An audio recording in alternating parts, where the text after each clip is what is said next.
ආදරණීය දුව දරුවනි අපි උසස් පෙළ ගිණුම් කරන විෂය ධාරාවේ දෙවන පාඩම් ඒකකය තමයි දැන් සාකච්ඡා කරමින් යන්නේ. අපි පසුගිය වීඩියෝ තුලින් අපි සාකච්ඡා කළා ව්‍යාපාරික සිදුවන ගනුදෙනු හා සිද්ධීන්ගේ බලපෑම ගිණුම් කරන සමීකරණ ඇසුරින් වාර්තා කරන ආකාරය. අපි දැනට අභ්‍යාස 9ක් ඒ සම්බන්ධයෙන් හදාරලා තිබෙනවා. අපි තවදුරටත් තව අභ්‍යාස කිහිපයක් ඒ පාඩමට අදාළව කරගෙන යමු. අභ්‍යාසක 9 බලන්න. මෙම අභ්‍යාසය තුළ මෙහෙම තියෙනවා නිල්වලා ව්‍යාපාරයේ 2021 ජනවාරි 1 වන දිනට මූල්‍ය තත්ත්වයට අදාළ වත්කම් හිමිකම් හා වගකීම් මෙසේය.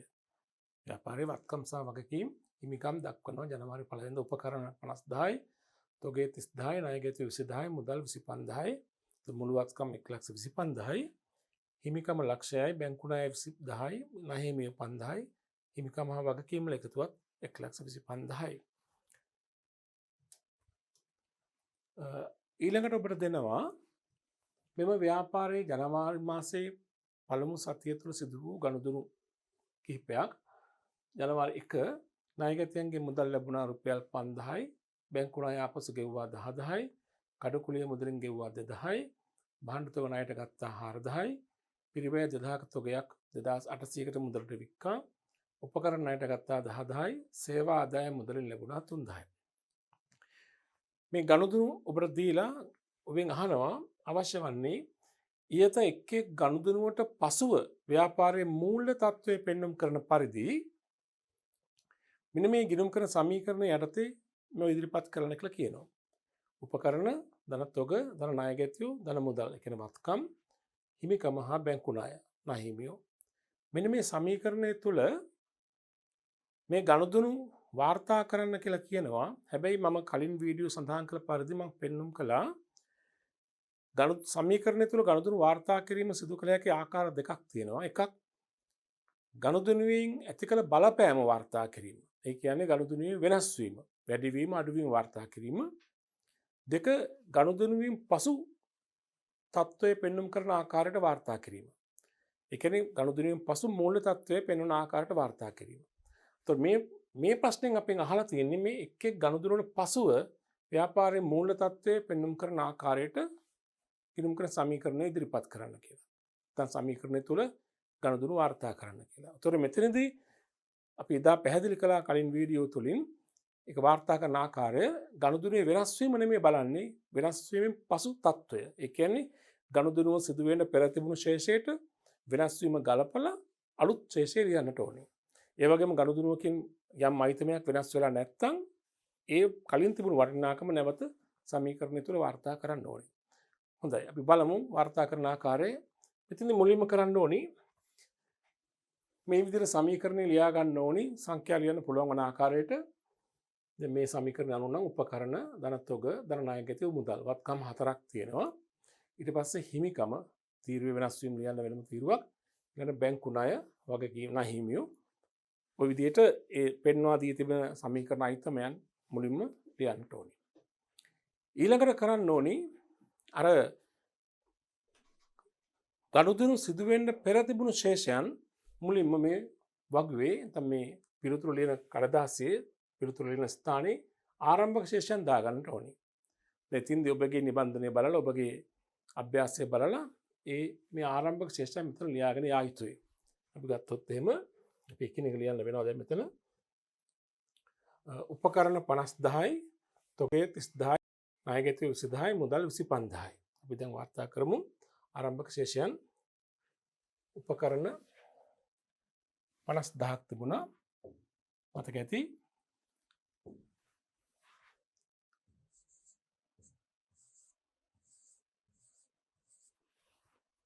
තොගේ 30000ක් තිබුණා.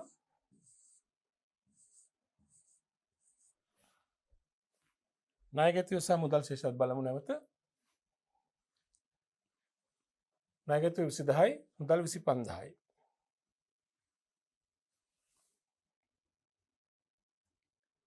ණයගැතිය 20000යි,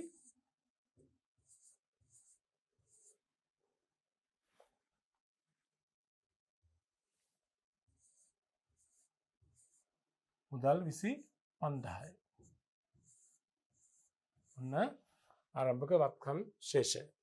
50000 30000 20000 25000යි. ආරම්භක හිමිකම හා වගකීම් ශේෂයනුත් බලමු. හිමිකම ලක්ෂයයි බැංකු ණය 20000යි නහිමිය 5000යි. දැන් ඒක ලියමු ඒ විදිහට. හිමිකම ලක්ෂයයි බැංකු ණය 20000යි නහිමිය 5000යි. නිවැරදිව මුලින්ම ගනුදෙනු වලට පෙර තිබුණු ශේෂයන් ඔය ආකාරයට වාර්තා කරන්න ඕන සමීකරණ තුල. දැන් අපි ඊළඟට කරන්න ඕනි එක් එක් ගනුදෙනුව හඳුනාගෙන ඒ ගනුදෙනුවෙන් ඇති කළ වෙනස් වීම වලින් පසු ශේෂය ලියන්න ඕනේ. ඉතින්දි වෙනස් වෙලා නම් පසු ශේෂය ලියන්න ඕනේ, වෙනස් වෙලා නැත්නම් කලින් තිබුණු ශේෂය ලියන්න ඕනේ. අපි බලමු මොකද්ද මුලින්ම ගනුදෙනුව මොකද්ද කියලා බලමු. ණයගැතියන්ගෙන් මුදල් ලැබුණා රුපියල් 5000යි. ඒකව දන්නවා ණයගැතියන්ගෙන් මුදල් ලැබුණා මොකද්ද වෙන්නේ? මොකද්ද ප්‍රතිඵල දෙක? මොකද්ද ද්විත්ව බලපෑම? මුදල් 5000කින් වැඩි වෙන්න ඕනේ. ණයගැතිය 5000කින් අඩු වෙන්න ඕනේ. මේක මෙහෙමයි වාර්තා කරන්නේ.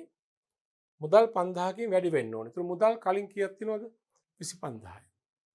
ඒතර 5000කින් වැඩි වෙන්න ඕනේ. දැන් වැඩි වුණාන් පස්සේ දැන් අලුත් ශේෂය කීයද වෙන්නේ නම් 25000 5000ක් එකතු වුණාම 30000යි. අපි මුදල් කියලා ලියන්නේ දැන් 30000යි. ඒ කියන්නේ ගනුදෙනුවෙන් පස්සේ දැන් මුදල් වල වටිනාකම 30000යි. ඊළඟට ණයගැතියෙන් 5000කින් අඩු වෙන්න ඕනේ. දැන් කලින් ණයගැතුව ඉන්නවා කීයක්ද? 20000. දැන් 5000කින් අඩු වෙනවා. වෙනස් වීම ලියුවනම් ඇහුවනම් අපි ලියන්නේ පිට 5000යි කියලා. දැන් අපි කරන්න ඕනේ වෙනස් වීම පස්සේ අලුත් ශේෂය. 20000ක් තියෙනවා 5000ක් අඩු වුණාම අලුත් ශේෂය කියෙද නම් 15000යි. හරි. දැන් ඒ ගනුදෙනුවෙන් බලපෑම් ඇති කලේ මුදල් වත්කමටයි ණයගැති වත්කමටයි පමණයි. අනික් කිසිදු අයිතමයක් වෙනස් වෙන්නේ නැහැ. එහෙනම් ඒ අයිතමයන්ගේ වටිනාකම් නැවත ලියන්න ඕනි කලින් වටිනාකම්ම. ඒතර උපකරණ වෙනස් වෙන්නේ නැහැ 50000යි. තෝගේ වෙනස් වෙන්නේ නැහැ 30000යි. මෙතක වෙනස් වුණානේ. හිමිකම වෙනස් වෙන්නේ නැහැ ලක්ෂෙමයි. බැංකු ණය වෙනස් වෙන්නේ නැහැ 20000යි. නහිමියන් වෙනස් වෙන්නේ නැහැ 5000යි. හරි. ඔන්න ජනවාරි 1 වෙනිදා සිදු වූ ගනුදෙනුවෙන් පසු මූල්‍ය තත්ත්වය. හොඳයි. අපි දැන් බලමු ජනවාරි 2 වෙනිදා ගනුදෙනුව. බැංකු ණය ආපසු ගෙවුවා රුපියල් 10000ක්. බැංකු ණය ආපසු ගෙවුවා රුපියල් 10000ක් නම් ඒ ගනුදෙනුවේ ද්විත්ව බලපෑම මොකද්ද? මුදල් 10000කින් අඩු වෙන්න ඕනි. බැංකු ණය කියන වගකීම 10000කින් අඩු වෙන්න ඕන. මුදල් අඩු වෙනවා 10000යි. බැංකු ණය අඩු වීම 10000යි. නමුත් මෙතන ලියන්නේ අලුත් ශේෂය. ගනුදෙනුවෙන් පසු වටිනාකම. රුපියල් 10000කින් මුදල් සහ බැංකු ණය අඩු වෙන්න ඕනේ නේද? යනවා අපි ලියනකොට බලමු. මුදල් 10000කින් අඩු වෙන්න ඕනේ. දැන් මුදල් ශේෂය කීයක් තියෙනවද? 30000ක්. ඒත් 10000කින් අඩු වුණාම දැන් එන මුදල් ශේෂය කීයද වෙන්නේ? ජනවාරි 2 වෙනිදා 20000යි. 10000කින් අඩු වුණානේ. බැංකු ණයත් 10000කින් අඩු වෙන්න ඕනේ. බැංකු ණය තියෙනවා පෙර ශේෂය 20000ක්. දැන් 10000කින් අඩු වුණාම ශේෂය කීයද වෙන්න ඕනේ? 10000යි. 10000කින් අඩු වුණානේ. ତොර බැංකු ණය ආපසු ගෙවීම නිසා වෙනස් වීමට භාජනය වුණේ මුදල් සහ බැංකු ණය පමණයි. අනිත් ශේෂයන් වෙනස් වුණේ නැහැ. එහෙනම් මේ ශේෂයන් කලින් දවස් තිබුණු ශේෂය ලියනවා පෙර ශේෂයෙන් එහෙම. අර උඩින්ම දෙක තිබුණ එක නෙවෙයි ඊට ගණදුරට පෙර තිබුණු ශේෂය. ඉතින් උපකරණ 50000යි. තෝගේ නම් 30000යි. ණයගැතිය ගණදුරට පෙර ශේෂය 15000යි. ඒක ඒ විදිහට එහෙම ලියනවා. හිමිකම කලින් ශේෂය ඒ ගානමයි ලක්ෂෙමයි. නහිමිය කලින් ශේෂය 5000යි. ඒ විදිහටම ලියන්නට ඕනේ. පැහැදිලිනේ? ඔන්න ජනවාරි 2 වෙනිදා ගනුදෙනුවෙන් පසු මූල්‍ය තත්ත්වය දැන් වත්කම් වගකීම් හිමිකම් ශේෂයන්.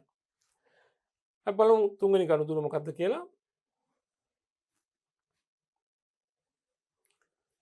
කඩකුලිය මුදලින් ගෙවුවා රුපියල් 2000යි. කඩකුලිය මුදලින් ගෙවුවාම සිද්ධ වෙන බලපෑම් දෙක මොකද්ද? මුදල් කියන වත්කම 2000කින් අඩු වෙන්නට ඕනි. කඩකුලිය කියන වියදම රුපියල් 2000කින් වැඩි වෙනවා. කඩකුලිය කියන වියදම දාන්න වෙනම තීරුවක් නැත්නම් අපි කරන්න ඕනේ කඩකුලිය බලපාන්නේ කොහටද? වියදම බලපාන්නේ හිමිකමටනේ. වියදම වැඩි වීම නිසා ලාභය අඩු වෙනවා. ලාභය අඩු වෙනවා කියන්නේ හිමිකම අඩු වෙනවා. එහෙනම් කඩකුලිය මුදලින් ගෙවුවම සිද්ධ වෙන්නේ මුදල් වත්කම අඩුවීම සහ හිමිකම රුපියල් 2000කින් අඩුවීම. දැන් අඩුනේ පසු ශේෂය අපි ලියන්නට ඕනේ නේද? මේ විදිහට මුදල් 2000කින් අඩු වෙනවා. මුදල් දැන් 20000ක් තියෙනවනේ කලින්. මේ ගණතුරට පෙර 20000ක් තියෙනවා. දැන් 2000ක් අඩු වෙන්න ඕනේ. දැන් එන උත්තරේ කීයද වෙන්නේ? මුදල් 18000යි. 2000ක් අඩු වෙන්න එපා. අනෙක් ප්‍රතිඵලය කොහාටද යන්නේ?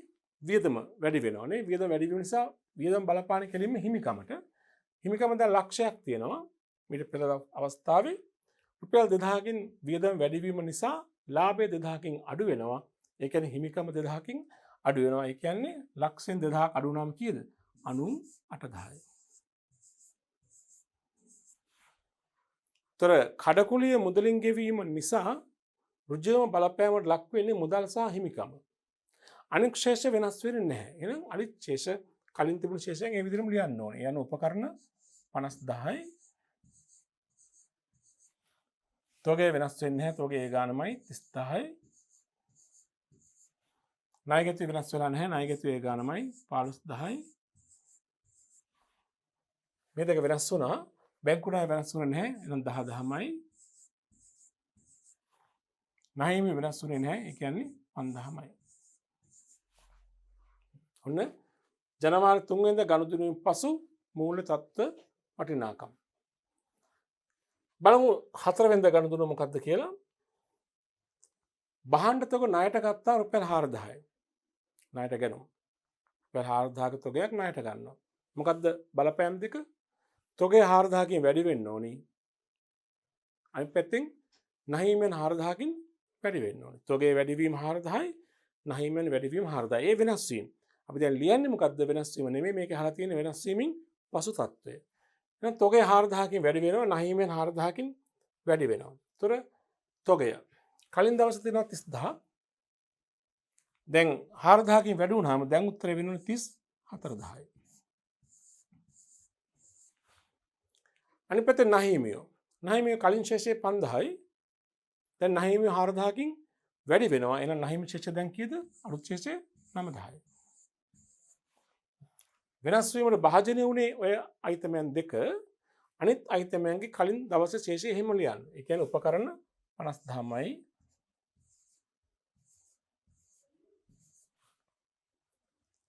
ණයගැතියෝ 15000මයි. මුදල් 18000මයි. හිමිකම 98000මයි. බැංකු ණය කලින් ශේෂයමයි 10000යි. ඔන්න 4 වෙනිදා ගනුදෙනුවෙන් පසු ශේෂයන්. අපි බලමු 5 වෙනිදා ගනුදෙනුව මොකද්ද කියලා. ගත් මුදල නැත්තම් පිරිවැය රුපියල් 2000ක තොගයක් රුපියල් 2800කට මුදලට වික්කා. පිරිවැය 2000ක තොගයක් 2800කට මුදලට විකිණීම. මොකද ඇති වෙන බලපෑම. තොගය පිරිවැය රුපියල් 2000ක තොගයක් වික්ක නිසා තොගය රුපියල් 2000කින් අඩු වෙන්නට ඕනේ. වික්කේ මුදලට 2800කට. එහෙනම් මුදල් වත්කම වැඩි වෙනවා කීයකින් 2800කින්. තොගේ 2000කින් අඩුයි මුදල් වත්කම වැඩි වීම 2800යි. අනෙක් පැත්තෙන් මේ ගනුදෙනුවෙන් තව ලාභයකුත් තියෙනවා. 2000ක් පිරිවැය තොගයක් 2800ට වික්කහම ඒ ගනුදෙනුව තුළින් ලාභයක් ජනිත වෙනවා රුපියල් කීයක්ද? 800ක්. ලාභයේ බලපාන හිමිකමට හිමිකම වැඩිවීම 800යි. එහෙනම් ප්‍රතිඵල තුනක් තියෙනවා. අවසාන වශයෙන් ද්විත්ව බලපෑමක් වුණාට මෙතන මුලින්ම ඇති වෙන ප්‍රතිඵල තුනක්. පිරිවැය තොග අඩුවීම 2000යි, මුදල් වැඩිවීම 2800යි, ලාභයේ වැඩිවීම නිසා හිමිකම වැඩිවීම 800යි. අපි වාර්තා කරමු. මුදල් අඩුවීම තොග අඩුවීම රුපියල් 2000යි. ඒතර තොගය පෙර දිනේ තියෙනවා 3000 රුපියල් 34000ක් 2000ක් අඩු වුණාම දැන් තොගේ කීයද වෙන්න ඕනේ? 32000යි. මුදල් පෙර දිනේ තියෙනවා 18000ක් දැන් මුදල් වැඩි වුණා කීයකින්ද? 2800කින්. එහෙනම් දැන් මුදල් වත්කමේ අලුත් ශේෂය කීයද? 18000 2800 එකතු කළාම 20800යි. මේ ගනුදෙනුවෙන් 2000ක භාණ්ඩ 2800කට විකිණීම නිසා 800ක ලාභයක් ඇති වුණා. ඒ ලාභය නිසා හිමිකම 800කින් වැඩි වෙනවා. හිමිකම දැන් 98000ක් තියෙනවා. 800කින් වැඩි වෙනකොට 98800යි. ඔන්න වෙනස් වීමට භාජන වෙච්ච අයිතමයන්ගේ අලුත් ශේෂයන් අනෙක් අයිතමයන්ගේ කලින් ශේෂයන් එහෙම ලියන්න. ඒ අනුව උපකරණ 50000යි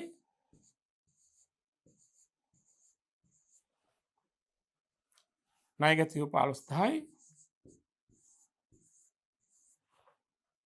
මෙතන බැංකු ණය 10000යි මෙතන නහිමියෝ 9000යි. හරි නේද? උතර මේ තියෙන්නේ ජනවාරි 5 ගනුදෙනුවෙන් පසු අලුත් මූල්‍ය තත්ත්ව ශේෂයන්. අපි දැන් බලමු ජනවාරි 6 ගනුදෙනුව. සනම් ගනුදෙනුව හඳුනගමු. ජනවාරි 6 උපකරණ ණයට ගත්තා රුපියල් 10000යි. උපකරණ ණයට ගත්තාම ඇතිවන බලපෑම් දෙක මොකක්ද? උපකරණ වැඩි වෙනවා රුපියල් 10000කින්. ණයට ගත්තු නිසා නහිමියන් වැඩිවීම 10000යි. උපකරණ වැඩි වෙනවා වත්කමක්, නහිමියන් වැඩි වෙනවා වගකීමක් 10000කින් නේද? එහෙනම් අපි වාර්තා කරමු. දැන් උපකරණ 50000ක් තියෙනවා. 10000ක ණයට ගැනීම නිසා උපකරණ වත්කම වැඩි වෙනවා කීයකින්ද? 10000කින්. අලුත් ශේෂය කීයද? 60000යි. ඊට පස්සේ නහිමියෝ කලින් 9000ක් ඉන්නවා. දැන් 10000කින් නහිමියෝ වැඩි වෙනවා. එහෙනම් අලුත් ශේෂය කීයද? 19000යි. ඔය අයිතමයන් දෙක තමයි ඍජුව වෙනස් වෙන්නේ. අනිත් අයිතමයන්ගේ පෙර වටිනාකම එලෙසම ලියන්නට ඕන. ඒ අනුව තොගය කලින් ශේෂ 32000යි දැනුත් අපි ඒකම ලියනවා මේ විදිහටම. ණයගැතියන්ගේ කලින් ශේෂයම ලියනවා 15000යි. මුදල් කලින් ශේෂය අපි ලියනවා 20800යි. හිමිකම කලින් ශේෂයම ලියනවා 98800යි. බැංකු ණය කලින් ශේෂයම ලියනවා කීයද? 10යි. ඔන්න 6 වෙනිදා ගනුදෙනුවෙන් පසු ශේෂයන්. පිටිපස්සේ බලමු 7 වෙනිදා ගනුදෙනුව. 7 වෙනිදා ගනුදෙනුව තමයි සේවා ආදායම් මුදලින් ලැබුණා රුපියල් 3000යි. රුපියල් 3000ක සේවා ආදායමක් මුදලින් ලැබෙනවා. මොකද්ද බලපෑම් දෙක? මුදල් වත්කම වැඩිවීම 3000යි. ආදායමක් වැඩි වෙනවා 3000කින්. ආදායමක් වැඩි වීම මෙතන වාර්තා කරන්න හිමිකම තීරුවේ. ඒතර ආදායම වැඩි වුණාම ලාභය වැඩි, ඒ කියන්නේ හිමිකම වැඩි. එහෙනම් ප්‍රතිඵල දෙක තමයි මුදල් වැඩිවීම 3000යි සහ හිමිකම වැඩිවීම 3000යි. අපි වාර්තා කරමු. දැන් මුදල් කලින් තියෙන කීද ශේෂය 20800යි. දැන් 3000කින් වැඩි වෙනවා. එහෙනම් දැන් උත්තරේ කීයද වෙනවද? අලුත් ශේෂය 23800ට 3000ක් එකතු කරන්න. උත්තර 23800යි. අනික ආදායමක් නිසා ලාභය වැඩි වෙනවා කියන්නේ 3000කින් හිමිකම වැඩිවීම 3000යි නේද? හිමිකමට 3000ක් එකතු වෙනවා. ඒතර කලින් තියෙනවා හිමිකම 98800ක්. දැන් මේකට තව 3000ක් එකතු කළාම අලුත් ශේෂය වෙන්නේ කීයද? 101800යි. 98800ට 3000ක් එකතු කළාම 101800යි අලුත් ශේෂය. අනිත් අයිතමයන්ගේ පෙර වටිනාකම් එලෙසම ලියන්න. ඒ අනුව උපකරණ 60000යි.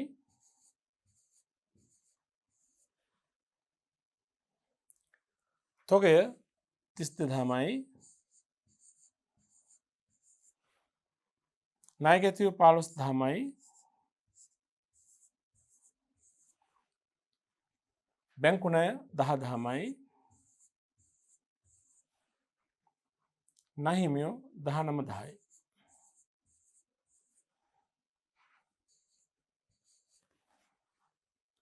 හරි නේද?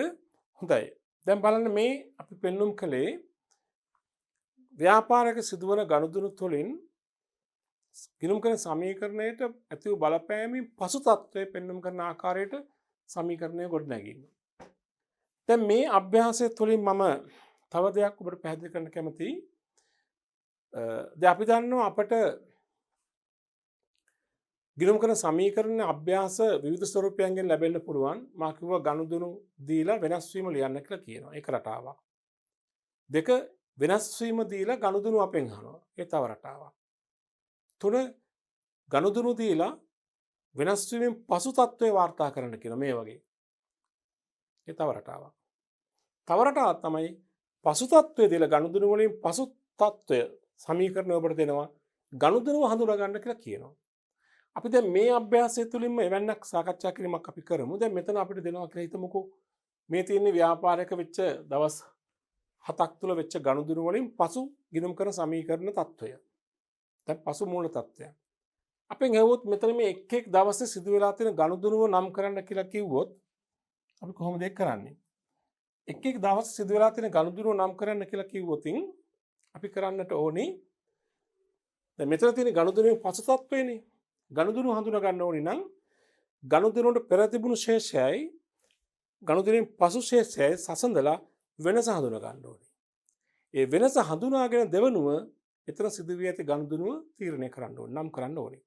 අපි දැන් බලමු. දැන් මේ දවස් 7 වෙච්ච ගනුදෙනු නම් කරන්න කිව්වනම් අපි දැන් පළවෙනිද ගනුදෙනුව හඳුනා ගන්න ඊට පෙර තිබුණු ශේෂය සමග සංසන්දනය කරන්න ඕනේ. දැන් බලන්න උපකරණ 50000යි අලුත් ශේෂත් 50000යි. උපකරණ වෙනස් වෙලා නැහැ. ඒ කියන්නේ උපකරණ වලට බලපෑමක් නැහැ පළවෙනිද ගනුදෙනුවේ. ඊළඟට තොගය 30000යි 30000යි. තොගය වෙනස් වෙලා නැහැ.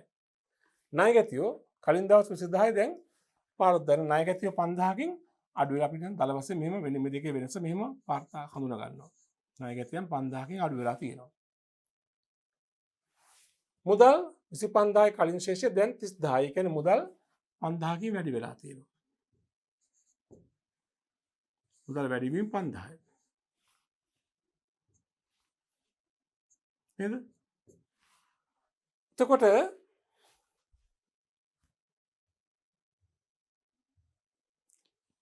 හිමිකම වෙනස් වෙලා නැහැ, බැංකු ණය වෙනස් වෙලා නැහැ, නහීමිය වෙනස් වෙලා නැහැ. එහෙනම් අපෙන් ඇහුවනම් මේ අභ්‍යාසය නෙමෙයි මම වෙන උදාහරණයකට මම යන්නේ. අපෙන් ඇහුවනම් මේ වගේ වගුවක් දීලා මෙතන වෙච්ච ගනුදෙනුව මොකද්ද කියලා ඇහුවනම් අපි කරන්නේ මේ විදිහට වෙනස් වීම හඳුනාගෙන දැන් අපි බලනවා මොකද්ද ගනුදෙනුව කියලා. ණය ගැතිව අඩු වෙලා මුදල් වැඩි වෙනවා. එහෙනම් මොකද්ද ගනුදෙනුව? ණය ගැතියන්ගේ මුදල් ලැබුණා රුපියල් 5000යි. අන්න ඒ විදිහට තමයි යන්න ඕනේ. පෙර තත්ත්වයයි අලුත් තත්ත්වයයි සසඳලා වෙනස හඳුනාගෙන ගනුදෙනුව හඳුනා ගන්නට ඕනේ. අපි තව එකක් බලමු. දෙවෙනි ගනුදෙනුව හොයනකොට මෙහෙමයි. උපකරණ වෙනස් වෙලා නැහැ 50000යි. තොගය වෙනස් වෙලා නැහැ 30000යි. ණය ගැතිය වෙනස් වෙලා නැහැ 15000යි 15000යි. මුදල් 30000 20000 දක්වා අඩු වෙලා තියෙනවා. ඒ කියන්නේ මුදල් අඩු වෙලා තියෙනවා කීයකින්ද? 10000කින්. හිමිකම වෙනස් වෙලා නැහැ. බැංකු ණය 20000 10000 වෙලා තියෙනවා. ඒ කියන්නේ බැංකු ණය 10000කින් අඩු වෙලා තියෙනවා. ණයම වෙනස් වෙලා නැහැ. එහෙනම් අපි දැක්කා දෙවෙනි ගනුදෙනුවේ වෙලා තියෙන්නේ මොකද්ද? මුදල් අඩුවීම 10000යි බැංකු ණය අඩුවීම 10000යි.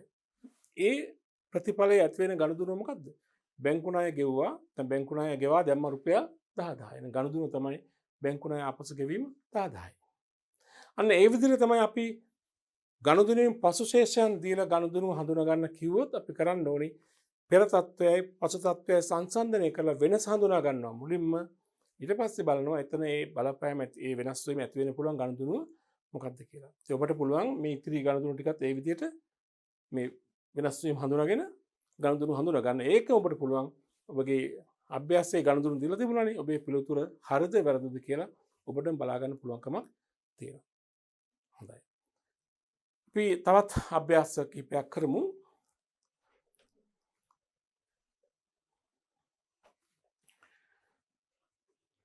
ඊළඟට අපි යමු අභ්‍යාස අංක 10ට.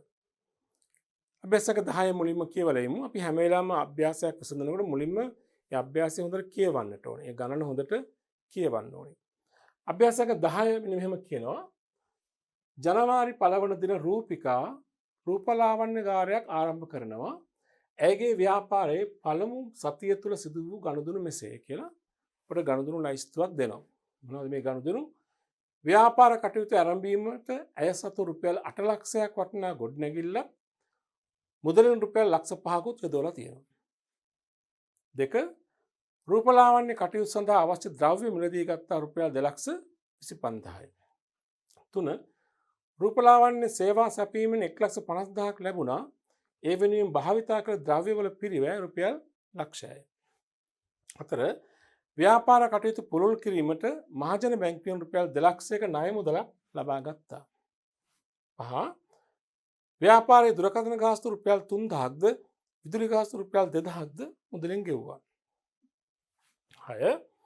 සහායිකාවගේ වැටුප වශයෙන් රුපියල් 10000ක් ගෙවුවා. දැන් මෙතෙන්දී මේ ව්‍යාපාරයේ සිදු වෙලා තියෙන ගනුදෙනු අපිට වාර්තා කරන්න කියලා මෙන්න මෙහෙම අපෙන් බලාපොරොත්තු වෙනවා. අවශ්‍ය වන්නේ ඉහත එක් එක් ගනුදෙනුව පහත් දක්වන ගිණුම් කරන සමීකරණය තුළ ගනුදෙනු වල බලපෑම පෙන්눔 කරන අයිතමයන් සහිතව. ඒත් බලන්න අපෙන් අහන්නේ එක් එක් ගනුදෙනුව තුලින් ගිණුම් කරන සමීකරණ අයිතමයන්ට ඇති කළ බලපෑම. බලපෑම කියන්නේ වෙනස් වීම. අර වැඩිවීම හෝ අඩුවීම.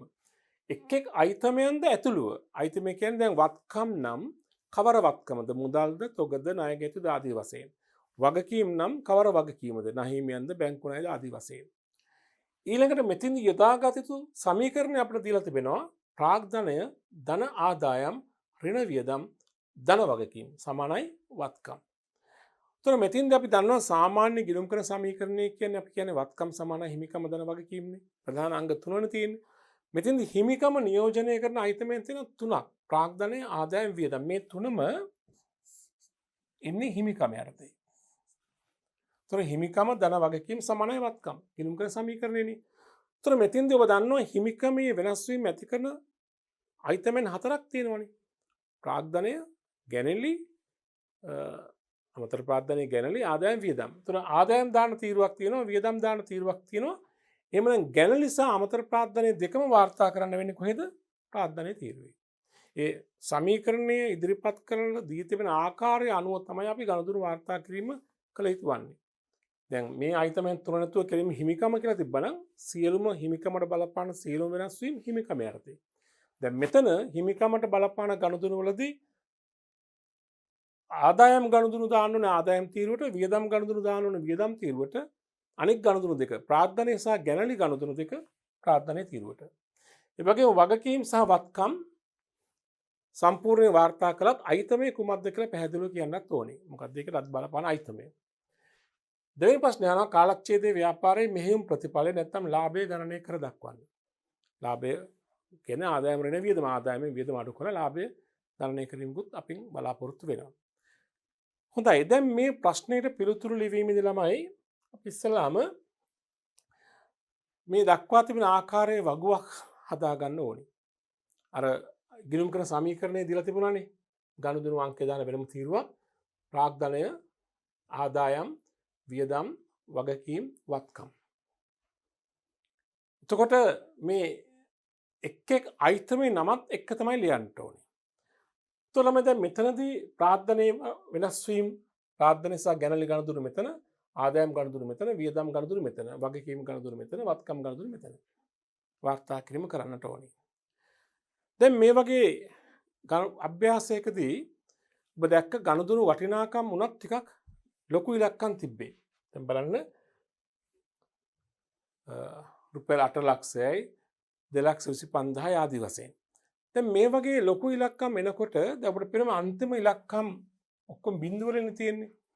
අපිට මේ පිළිතුරු ඉදිරිපත් කරන්න පුළුවන් රුපියල් 1000 වලින්.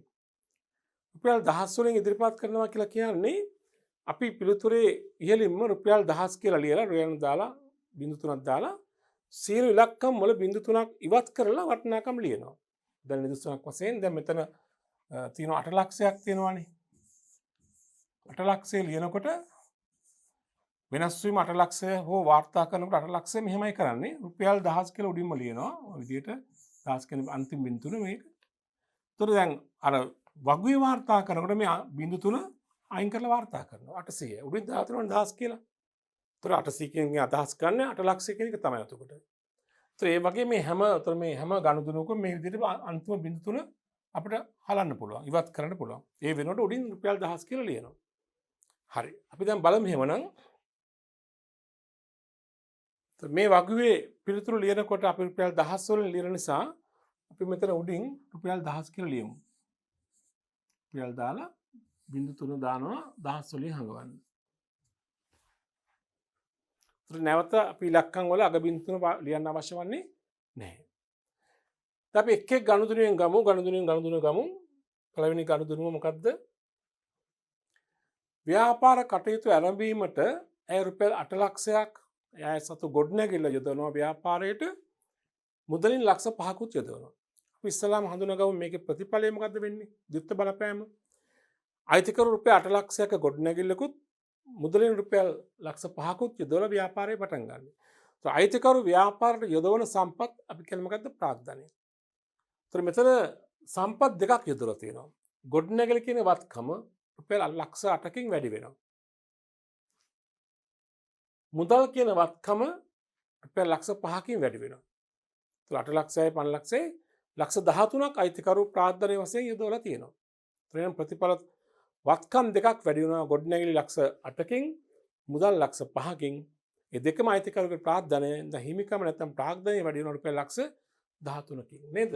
අපි දැන් මේ ප්‍රතිඵලය අපි සමීකරණේ වාර්තා කරමු රුපියල් 1000 වලින්. බලන්න දැන් පළවෙනි ගනුදෙනුව කිව්වේ මොකද්ද? අයිතිකරු රුපියල් 8 ලක්ෂයක ගොඩනැගිල්ලක් සහ මුදලින් රුපියල් ලක්ෂ 5ක් යොදවලා ව්‍යාපාරය ආරම්භ කළා. ඒතර ප්‍රතිඵල මොනවද? ගොඩනැගිලි කියන වත්කම ලක්ෂ 8කින් වැඩි වෙනවා. අපි ලක්ෂ 8 දැන් ලියන්නේ 1000 වලින් 3 ඉවත් කරලා මෙහෙම ලියනවා ගොඩනැගිලි. අයි තමයි ලියන්න කියලා අභ්‍යාසය අහලා තිබුණානේ. ගොඩනැගිලි වැඩිවීම ලක්ෂ 8යි කියන්නේ අපි දාන්නේ 800යි. 3 අයින් කළා නේද? අනිත් පැත්තේ මුදල් වැඩිවීම කීයද? ලක්ෂ 5යි අපි දාන්නේ 500. මුදල් වැඩිවීම ලක්ෂ 5යි. තොර ලක්ෂ 8යි ලක්ෂ 5යි එකතු කළාම ලක්ෂ 13යි. ප්‍රාග්ධනය වැඩි වෙනවා ලක්ෂ කීයකින්ද? 13කින්. ප්‍රාග්ධනය තීරුවේ අපි අයිතමේ ප්‍රාග්ධනයම තමයි අපි ලියන්න පුළුවන් ප්‍රාග්ධනය කියලා. ප්‍රාග්ධනය වැඩිවීම ලක්ෂ 13 අපි දාන්නේ අග බින්දුව ඉවත් කළා උතර 1300යි. ඔන්න පළවෙනි ගනුදෙනුවේ වෙනස් වීම මේ ගිණුම් කරන සමීකරණය තුළ වාර්තා කිරීම කළා. අපි ගමු දෙවෙනි ගනුදෙනුව. මොකක්ද දෙවෙනි ගනුදෙනුව? රූපලාවන්‍ය කටයුතු සඳහා අවශ්‍ය ද්‍රව්‍ය මිලදී ගත්තා රුපියල් 2,25,000යි. 10 වලින් කිව්වොත් 225යි. ද්‍රව්‍ය කියන්නේ තොග මිලදී ගන්නවා. මේකගේ ව්‍යාපාරික ස්වභාවය රූපලාවන්‍ය කටයුතු කරන්න. ඒතර ඒ සඳහා අවශ්‍ය කරන ද්‍රව්‍ය කියන්නේ තොග. ඒතර තොග 2,25,000ක තොග මිලට ගත්තා නම් මුදල් අඩු වෙන්න ඕනි 2,25,000කින්. තොගේ වැඩි වෙන්න ඕනි 2,25,000කින්. ඒ කියන්නේ වත්කම් දෙකක් වෙනස් වෙනවා. අපි වාර්තා කරන්නේ මේ විදිහට.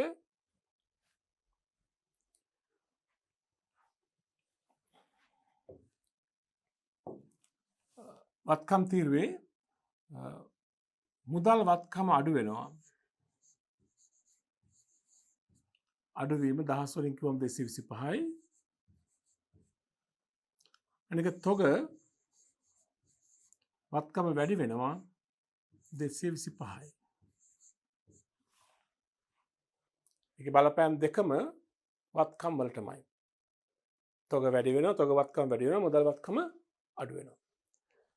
අපි බලමු තුන්වෙනි ගනුදෙනුව මොකක්ද කියලා.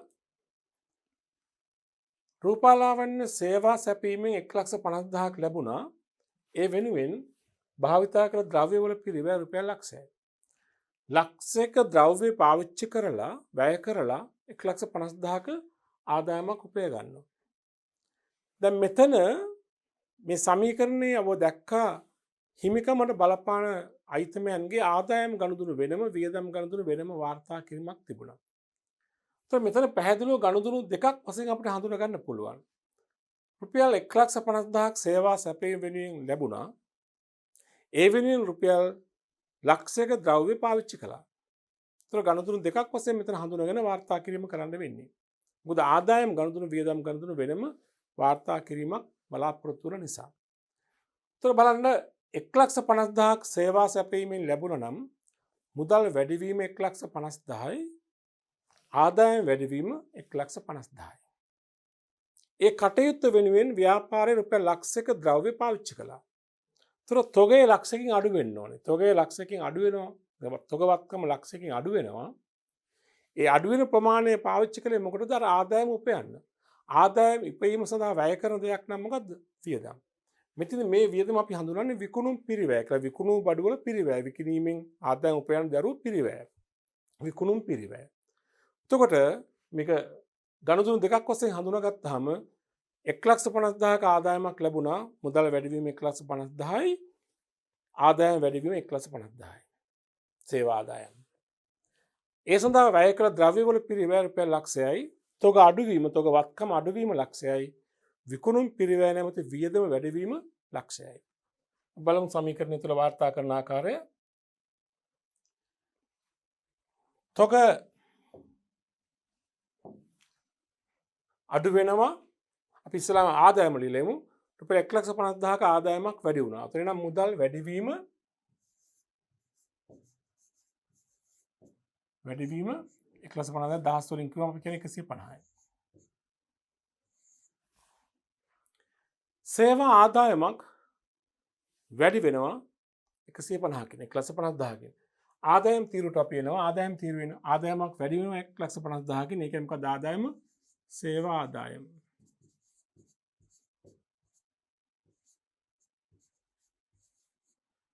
වැඩිවීම 1,50,000 දහස් වලින් නම් 150යි. ඒ ගනුදෙනු අනිත් කොටස තමයි ඒ වෙනුවෙන් රුපියල් ලක්ෂයක ද්‍රව්‍ය පාවිච්චි කළා. තොගේ අඩු වෙනවා ලක්ෂයකින්.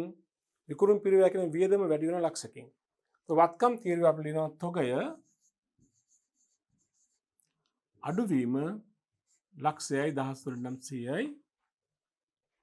වියදමක් ඇති වෙනවා විකුණුම් පිරිවැය කියන වියදම් තීරුවේ. විකුණුම් පිරිවැය කියන වියදම වැඩි වෙනවා රුපියල් ලක්ෂයකින්. ඒකට අපි කියමු මෙහෙම විකුණුම් පිරිවැය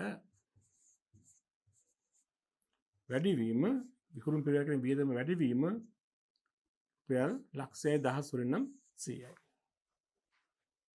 උතර මෙතන තවදුරටත් බලන්න. මෙතන ආදායමක් වැඩි වුණා රුපියල් 150කින් වියදමක් වැඩි වුණා රුපියල් 100කින්. ආදායමක් වැඩි වුණා 1,50,000කින් වියදමක් වැඩි වුණා රුපියල් ලක්ෂයකින්. මේ දෙකේ ප්‍රතිඵලය ආදායමයි වියදම අතර වෙනස කීයද? රුපියල් 50යි. ඒක 50,000යි. ඒක තමයි ලාභය. හිමිකම් වැඩි වෙනවා රුපියල් 50,000කින් කියන එක තමයි මේ කියලා තියෙන්නේ විස්තරාත්මකව. ඒක ආදායමයි වියදමයි වෙන් කරලා පෙන්නලා තියෙනවා. වත්කම් පැත්තේ එක වත්කමක් 150කින් වැඩි වෙනවා. තව වත්කමක් 100කින් අඩු වෙනවා. සුද්ධ බලපෑම මෙතන 50යි. මේකෙත් සුද්ධ බලපෑම 50යි. හොඳයි. අපි ගමු ඊළඟ ගනුදෙනුව. ඊළඟ ගනුදෙනුව තියෙන්නේ හතරවෙනි ගනුදෙනුව. ව්‍යාපාර කටයුතු පුළුල් කිරීම සඳහා මහජන බැංකුවෙන් රුපියල් ලක්ෂ 2ක ණය මුදලක් ලබා ගත්තා. බැංකු ණයක් ලබා ගන්න රුපියල් ලක්ෂ 2ක. එතකොට මොකද වෙන්නේ? ප්‍රතිඵල දෙක. මුදල් වත්කම වැඩි වෙනවා 2 ලක්ෂයකින්. බැංකු ණය කියන වගකීම වැඩි වෙනවා 2 ලක්ෂයකින්. අපි සමීකරණේ වාර්තා කරමු. මුදල් වැඩි වෙනවා කියන වත්කමක් වැඩි වෙනවා. වත්කම් තීරු ලියමු. මුදල් වැඩිවීම 2 ලක්ෂයයි. ඒ කියන්නේ දහස් වලින් ගත්තාම 200යි. අනිත් එක බැංකු ණය කියන වගකීම වැඩිවීම 2 ලක්ෂයයි. වගකීම් තීරුවට අපි එනවා. මොකද වැඩි වෙන වගකීම බැංකු ණය. වැඩිවීම 2 ලක්ෂයයි දහස් වලින් නම් 200යි. ඔන්න එම ගනුදෙනුවෙන් බලපෑම් ඇති කළ අයිතමයන් දෙක. වත්කමක් සහ වගකීමක්. අපි යමු ඊළඟ ගනුදෙනුව හඳුනා ගන්න. පස්වෙනි ගනුදෙනුව ව්‍යාපාරයේ දුරකථන ගාස්තු රුපියල් 3000ක් සහ මුදල් විදුලිය රුපියල් 2000ක් මුදලින් ගෙවුවා. වියදම් දෙකක් මුදලින් ගෙවලා තියෙනවා. දුරකථන ගාස්තු කියන්නේ වියදමක්, ආදායම ඉපයීම සඳහා වැය කළ දෙයක්. විදුලිය කියන්නේ වියදමක්. ඒ දෙකම මුදලින් ගෙවන්නේ. එතකොට මොකද අත්වන ප්‍රතිඵල? විදුලි වියදම් රුපියල් 3000කින් වැඩි වෙන්න ඕනේ. වියදමක් 3000කින් වැඩි. ආයි දුරකථන ගාස්තු රුපියල් 3000කින් වැඩි වෙනවා. විදුලි වියදම රුපියල් 2000කින් වැඩි වෙනවා. ඒත් වියදම් 5000කින් වැඩි. 5000ක් මුදලින් ගෙවුව නිසා මුදල් වත්කම් 5000කින් අඩු වෙනවා. එතකොට අපිට වාර්තා කරන්න පුළුවන් සමීකරණය තුළ මෙන්න මේ විදිහට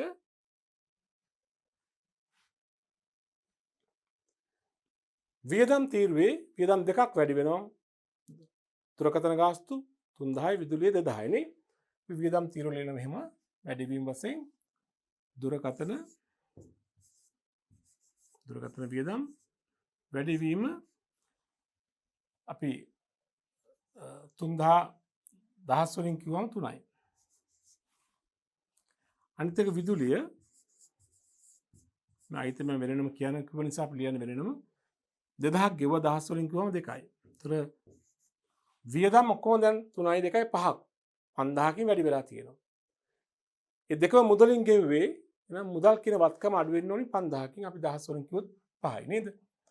මුදල් වත්කම් තීරුවේ මුදල් අඩුවීම 5000 ඒ කියන්නේ 1000 වලින් කිව්වොත් 5යි. හැදෙන්නේ? ඒතර වියදම් වැඩි වුණා කියන්නේ මතක තියාගන්න වියදම් වැඩි වෙනකොට ලාභය අඩු වෙනවා. ඒ හිමිකම අඩු වෙනවා. මේ පැත්තෙන් වෙන බලපෑම තමයි හිමිකම අඩු වෙනවා. ඒතර 5000කින් අර පැත්තේ වත්කම අඩුවීම 5000යි. පැහැදිලිනේ? අපි යමු ඊළඟ ගනුදෙනු හඳුනා ගන්න. 6 වෙනි ගනුදෙනුව සහායකගේ වැටුප ගෙවනවා රුපියල් 10000. වැටුප් එකත් වියදමක් ගෙවීමක්. වැටුප් වියදම ගෙවුවා මුදලින් රුපියල් 10000යි. මොකද වෙන්නේ? වැටුප් නැමැති වියදම වැඩි වෙනවා 10000කින් මුදල් කියන වත්කම අඩු වෙනවා 10000කින්. සමීකරණය වාර්තා කරමු. මුදල් අඩු වෙනවා 10000කින් 1000 වලින් කොහොමද 10යි වත්කම් තීරණය මෙහෙම මුදල්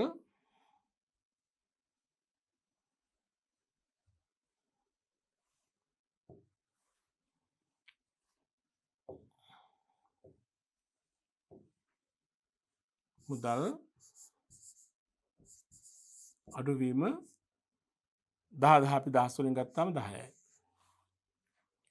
අනිත් පැත්තෙන් වැටුප් කියන වියදම වැඩි වෙනවා. ඒක වියදම් තීරුවේ ලියන්නට ඕනි. වැටුප්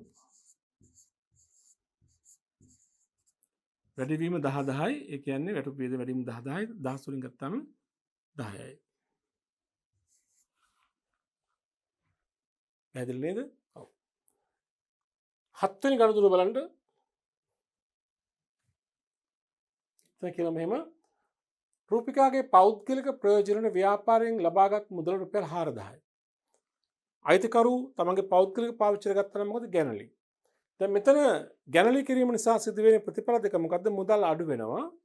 ගැනලි වැඩි වෙනවා. ගැනලි වැඩි වීම හිමිකම අඩු කරන්න බලපානවා. දැන් මේ අපේ සමීකරණය තුළ ගැනලි වාර්තා කරන්න තියෙන හිමිකම යටතේ උනත් වියදම තීරුවේ නෙමෙයි ආදායම් තීරුවේ නෙමෙයි මොකද්ද? ප්‍රාග්ධනය තීරුවේ. ඒත් අපි වාර්තා කරමු. අයිතිකරු දැන් මෙතන ගැනලි කරනවා කියලා කියන රුපියල් 4000ක් අපි වාර්තා කරමු මේ විදිහට මුදල් අඩු වෙනවා 4000කින් වත්කම් තීරුවේ අපි වාර්තා කරනවා මෙහෙම මුදල් අඩුවීම 4000යි කියලා නේද? මුදල් අඩුවීම 4000යි කියන්නේ අපි දාන්නේ 10 වලින් 4යි. අනික ගැනලි නිසා හිමිකම අඩු වෙනවා. මොකද හිමිකම තීරුවේ කියන්නේ ප්‍රාග්ධනය තීරුවේ. හිමිකම අඩු වෙනවා 4000. ඒ කියන්නේ ගැනලි වැඩි වීම නිසා ගැනලි වැඩි වුණා කිව්වත් හරි හිමිකම අඩු වුණා කිව්වත් හරි අපි දාන්නේ මෙතන ප්‍රාග්ධනය තීරුවේ ගැනලි. ගැනලි නම් වැඩිවීම. ගැනලි වැඩිවීම 4000යි 10 වලින් 4යි. ගැනලි වැඩි වෙනවා කියන එකේ තේරුම ගැනලි වැඩි වෙන්න හිමිකම නැත්තම් ප්‍රාග්ධනය අඩු වුණා කියන එක තමයි. ඒක හොඳට තේරුම් ගන්න. මේ ප්‍රාග්ධන ඍණ බලපෑම ඇති කරන දේ. හැබැයි ගැනලි වලින් කිව්වොත් නම් වැඩිවීම. ප්‍රාග්ධනයට නම් අඩු වෙනවා. ප්‍රාග්ධනයෙන් අඩු වෙනවා ඒක. ගැනලි වල වටිනාකම අවසානයේ ප්‍රාග්ධනයෙන් අඩු කරනවා. ගැනලි වැඩිවීම 4000යි මුදල් අඩුවීම 4000යි. ගැනලි වැඩිවීමේ ප්‍රතිඵලයේ හිමිකම අඩුවීම. අපි ඊළඟ ගනුදෙනුවට සේවා ණයට සැපයීම 50000යි. ඒ සඳහා භාවිතා කළ ද්‍රව්‍යවල වටිනාකම 40000යි. අර කලින් වගේ ගනුදෙනුවක්. මෙතනක් තියෙනවා ගනුදෙනු දෙකක්. සේවා ණයට සැපයීම 50000යි. ඒ වෙනුවෙන් ද්‍රව්‍ය පාවිච්චි කළා 40000යි. අපි ගනුදෙනු දෙකක් වශයෙන් හඳුනගත්තාම මේ සමීකරණය වාර්තා කරන්න පහසුයි. මොකද ආදායම් වියදම් වෙන්වෙන්ව වාර්තා කරන්න අවශ්‍ය නිසා. එහෙම නොතිබුණා නම් එකපාරම ආදායමේ වියදමේ සුද්ධ බලපෑම හිමිකමට දාන්න තිබුණා. නමුත් මේ ගානේ අපින් අහනවා ආදායම වියදම වෙන වෙනම පෙන්වන්නට ඕනේ. ඒතර එහෙනම් 50000ක සේවා සැපීමක් කළා ණයට. මොකද වෙන්නේ? ණය ගෙතුවේ කියන වත්කම වැඩි වෙනවා 50000කින්. සේවා ආදායමක් වැඩි වෙනවා 50000කින්.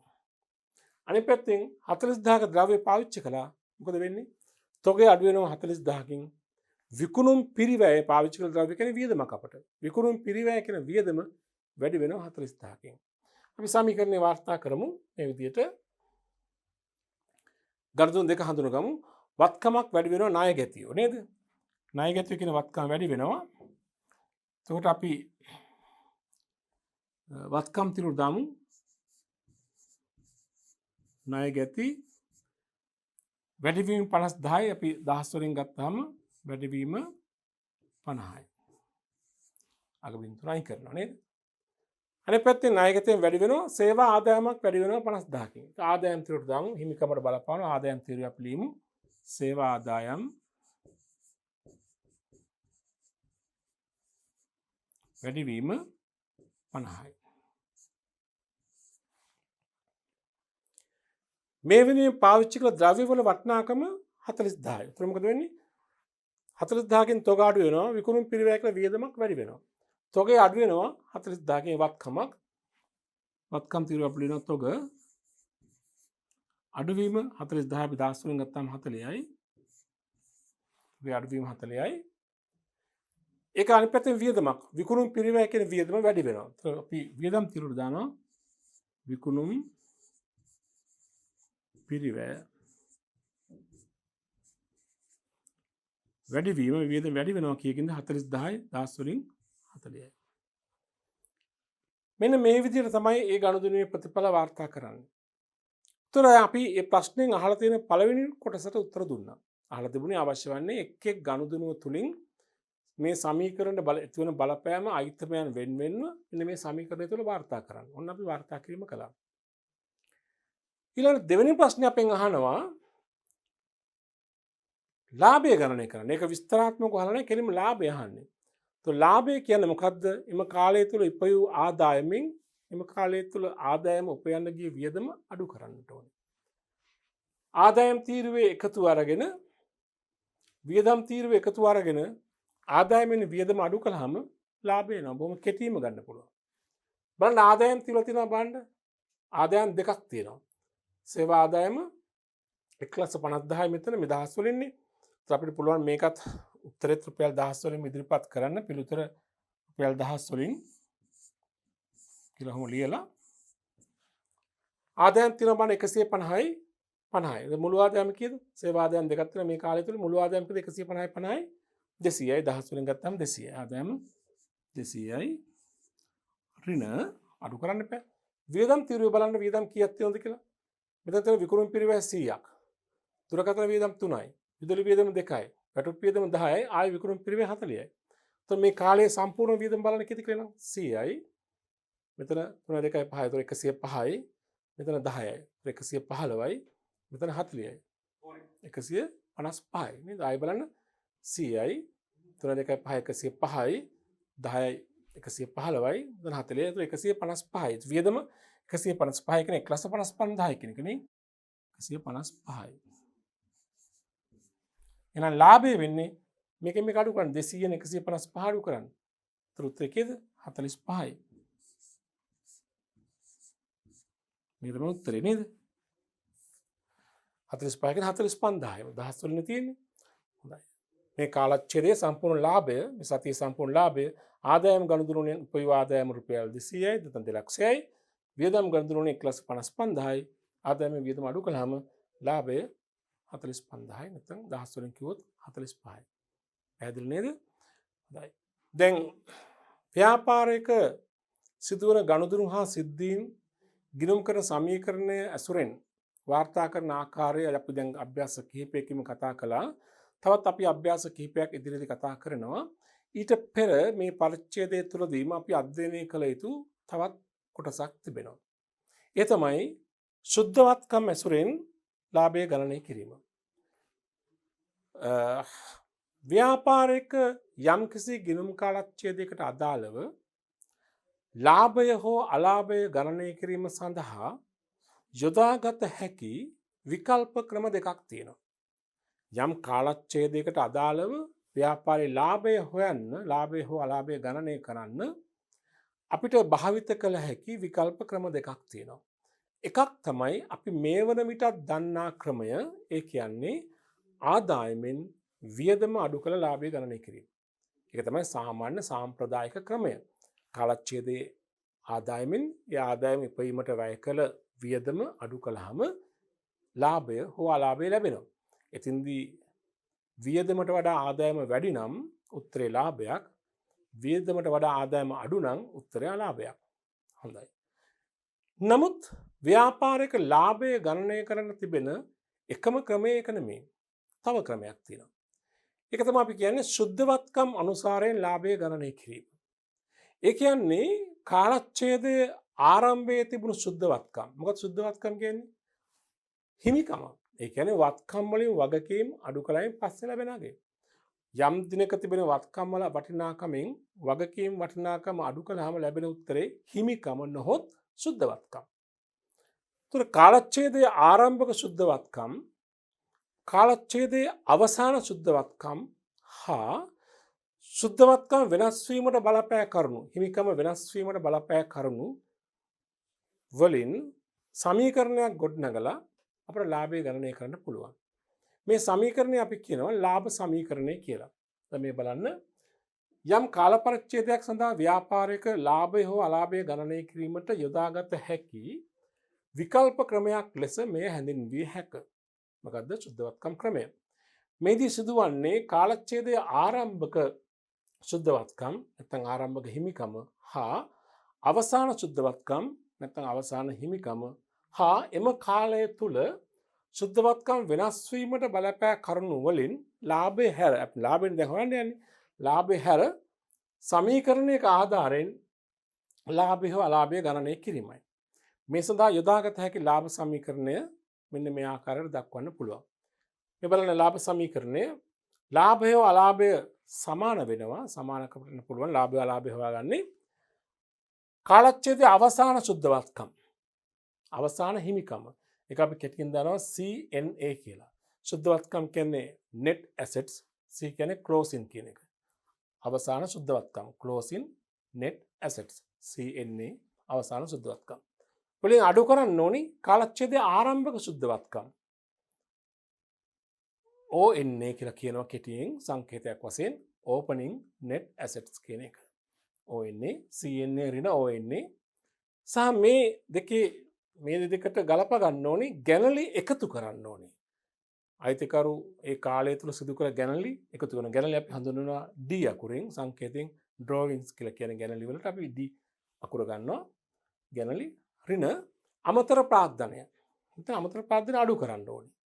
අමතර ප්‍රාර්ථනය අපි හඳුන්වනවා AC කියලා. AC කියන්නේ additional capital කියන එක අමතර ප්‍රාර්ථනය. උතර හරි සරලයි සමීකරණය. POL කියන්නේ profit or loss කියන එක. ලාභය හෝ අලාභය සමානයි CNA ඍණ ONA ධන D ඍණ AC.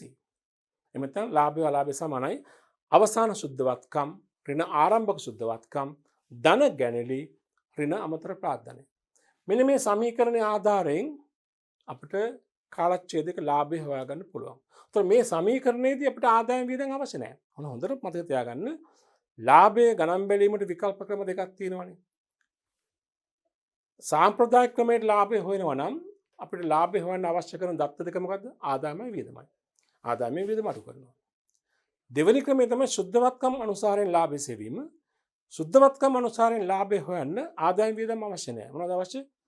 කාලච්ඡේදයේ ආරම්භක සුද්ධවත්කම්, කාලච්ඡේදයේ අවසාන සුද්ධවත්කම්, කාලච්ඡේදයේ ගැනලි සහ අමතර ප්‍රාර්ථනය. ඒතර වෙන ආදායම වියදම් තොරතුරු අවශ්‍ය නැහැ. මේ හතර විතරයි ඕන කරන්නේ. මේ හතර සමාන ගැනලි සහ අමතර ප්‍රාර්ථන නොතිබුණොත් ඒවට උත්තරේ බිඳුවයි. සමීකරණ හතර මත තියාගන්න ලාභය සමානයි ලාභය හොයන්නේ අවසාන සුද්ධවත්කම් වලින් අඩු කරන්න ඕනේ ආරම්භක සුද්ධවත්කම්. නැත්නම් අවසාන ප්‍රාර්ථනයෙන් අඩු කරනවා ආරම්භක ප්‍රාර්ථනය. එකතු කරනවා ගැනලි අඩු කරනවා අමතර ප්‍රාර්ථනය. මේ සමීකරණය මේ ආකාරයට ඉදිරිපත් කරන්න පුළුවන්. එහෙම නැත්නම් මෙහෙම යන්න පුළුවන් පල්ලෙහාට ලේඛනයක් වශයෙන්. මෙහෙම සමීකරණයක් වශයෙන් යන්න පුළුවන් ලේඛනයක් වශයෙන් යන්න පුළුවන්. අර දෙයම තමයි මේ තියෙන්නේ. අවසාන සුද්ධවත්කම් කියන්නේ CNA ඍණ අඩු කළ ආරම්භක සුද්ධවත්කම්. ඔය එන්නේ ඒ දෙකේ වෙනසට ගලප කරනවා එකතු කරනවා ගැනලි අඩු කරනවා අමතර ප්‍රාර්ථනය. උත්තරේ මොකක්ද දෙන්නේ? ලාභය හෝ අලාභය. උතර සුද්ධවත්කම් අනුසාරයෙන් ලාභය හෝ අලාභය ගණනය කිරීම සමීකරණයක ආධාරයෙන් කරන්නත් පුළුවන්. හෝ ලේඛනයක ආධාරයෙන් කරන්නත් පුළුවන්. දෙකෙම එකම උත්තරේ ලැබෙන්නේ. හැබැයි මතක තියාගන්න ඕනේ ආදායම් වියදම් අපිට අවශ්‍ය වන්නේ නැති වගේ. හොඳ අපි අභ්‍යාස කිහිපයක් කරමු මේ සම්බන්ධයෙන්. අභ්‍යාස සංඛ්‍යා 11 වශයෙන් අපි මේක හඳුනගමු. බලන්න. පහත සඳහන් තොරතුරු දමිත්ගේ ව්‍යාපාරයට අදාළ වේ. වර්ෂයේ මුල ප්‍රාර්ථනය නැත්නම් ආරම්භක සුද්ධවත්කම් 50000යි. වර්ෂයේ අග ප්‍රාර්ථනය නැත්නම් අවසාන සුද්ධවත්කම් 75000යි. අමතර ප්‍රාර්ථනය 20000යි. වර්ෂය තුල ගැනලි 10000යි. අවශ්‍ය වන්නේ මෙම ව්‍යාපාරයේ වර්ෂය තුල ඉපයූ ලාභය හෝ අලාභය සුද්ධවත්කම් අනුසාරයෙන් ගණනය කරන්න. සුද්ධවත්කම් අනුසාරයෙන් ගණනය කරන්න කිව්වහම අපි දන්නවා ලාභ සමීකරණයේ ආකාරයෙන් තමයි මේ ගණනය කිරීම අපේක්ෂා කරන්නේ. So මෙතින්දී අපි කරන්න ඕනේ මුලින්ම ලාභ සමීකරණය ලියා ගන්නට ඕනේ. ලාභ සමීකරණය මතකයිනේ කොහොමද? ලාභය සමානයි P කියලා දාලා තියෙන එකයි CNA කියන්නේ අග සුද්ධවත්කම් නැත්නම් අග ප්‍රාර්ථනය ධන O ඍණ ONA ආරම්භක සුද්ධවත්කම් නැත්නම් ආරම්භක ප්‍රාර්ථනය ධන D ඒ කියන්නේ ගැනලි ඍණ AC. දැන් අපි කරන්න ඕනේ අර කලින් අභ්‍යාසයේ තිබුණු දත්ත අරගෙන මේ සමීකරණයට ඇතුළත් කරන එක. අපි ගත්තොත් එහෙම P සමානයි CNA අවසාන සුද්ධවත්කම් නැත්නම් අවසාන ප්‍රාර්ථනය බලන්න ඕන. කීයද අවසාන ප්‍රාර්ථනය? 75000යි. අපි දානවා එතනට 75000. ඍණ ONA. ONA කියන්නේ ආරම්භක ප්‍රාර්ථන නැත්නම් ආරම්භක සුද්ධවත්කම් කීයද? 50000යි. අපි එතන දානවා 50000.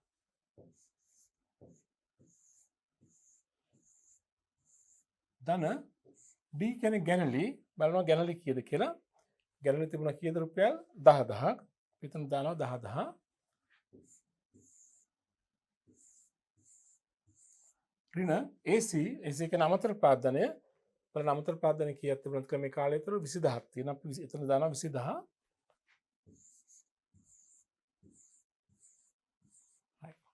දැන් අපි මේ සමීකරණය සුළු කරලා ගන්නයි. ඉතින් උත්තරේ තමයි ලාභය අලාභය කියන්නේ. බලමු. 75000න් 50000ක් අඩු වෙලා 10000ක් එකතු වෙලා 20000ක් අඩු වෙන්න ඕනේ. අපි කෙටියෙන් බලමු 75000න් 50000ක් ගියාම කීයද? 25000යි 25000ට 10000ක් එකතු වුණාම 35000යි 35000න් 20000ක් අඩු වුණාම 15000යි. උත්තරේ ධන 15000ක් තියෙන නේද? පැහැදිලිනේ? 75000යි 50000 අතර වෙනස 25000යි 25000ට 10000ක් එකතු වුණාම 35000යි 20000ක් අඩු වුණාම 15000යි. එතකොට මේ P වල අගය ධනාගයක් આવොත් ලාභයක් ඍණාගයක් આવොත් අලාභයක්. දැන් මේක ධනාගයක්නේ. ඒ නිසා ලාභය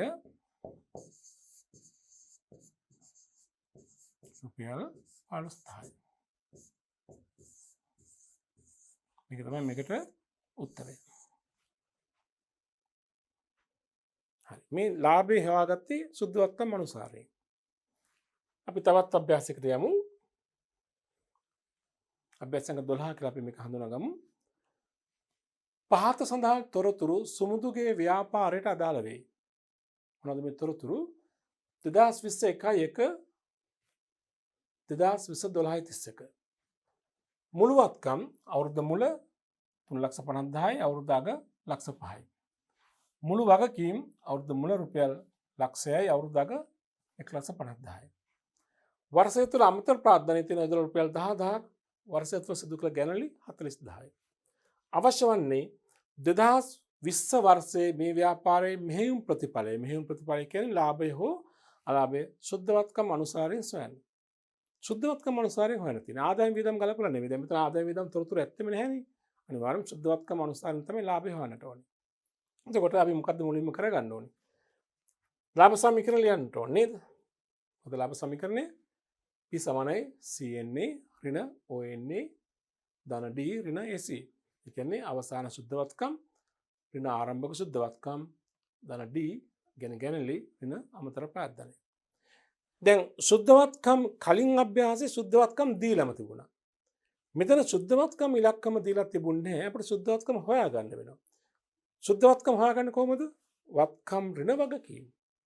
අවුරුද්ද මුල සුද්ධවත්කම් හොයන්න ඕන නම් අවුරුද්ද මුල වත්කම් වලින් මුල වගකීම් අඩු කරන්න ඕන. අග සුද්ධවත්කම් හොයන්න ඕන නම් අග වත්කම් වලින් අග වගකීම් අඩු කරන්න ඕන.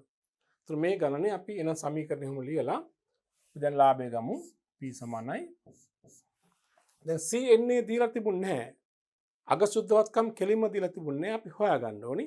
අග වත්කම් වලින් අග වගකීම් අඩු කරලා බලන්න. එතකොට අග වත්කම් කීයක් තියෙනවද? අවුරුදු අවසානයේ වත්කම් ලක්ෂ 5ක් තියෙනවා.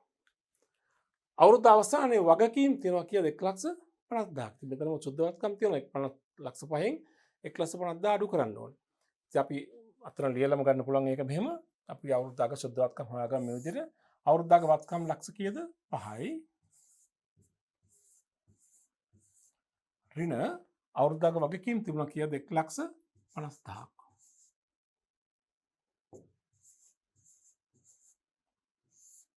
ඔතන මේක අඩු කළාම අග සුද්ධ වත්කම් එනවා. ඍණ ලකුණ මෙතන ආරම්භක සුද්ධ වත්කම දීලා තිබුණේ නැහැ. ඒක හොයාගන්න ඕනි. කොහොමද අපි ඒක හොයාගන්නේ?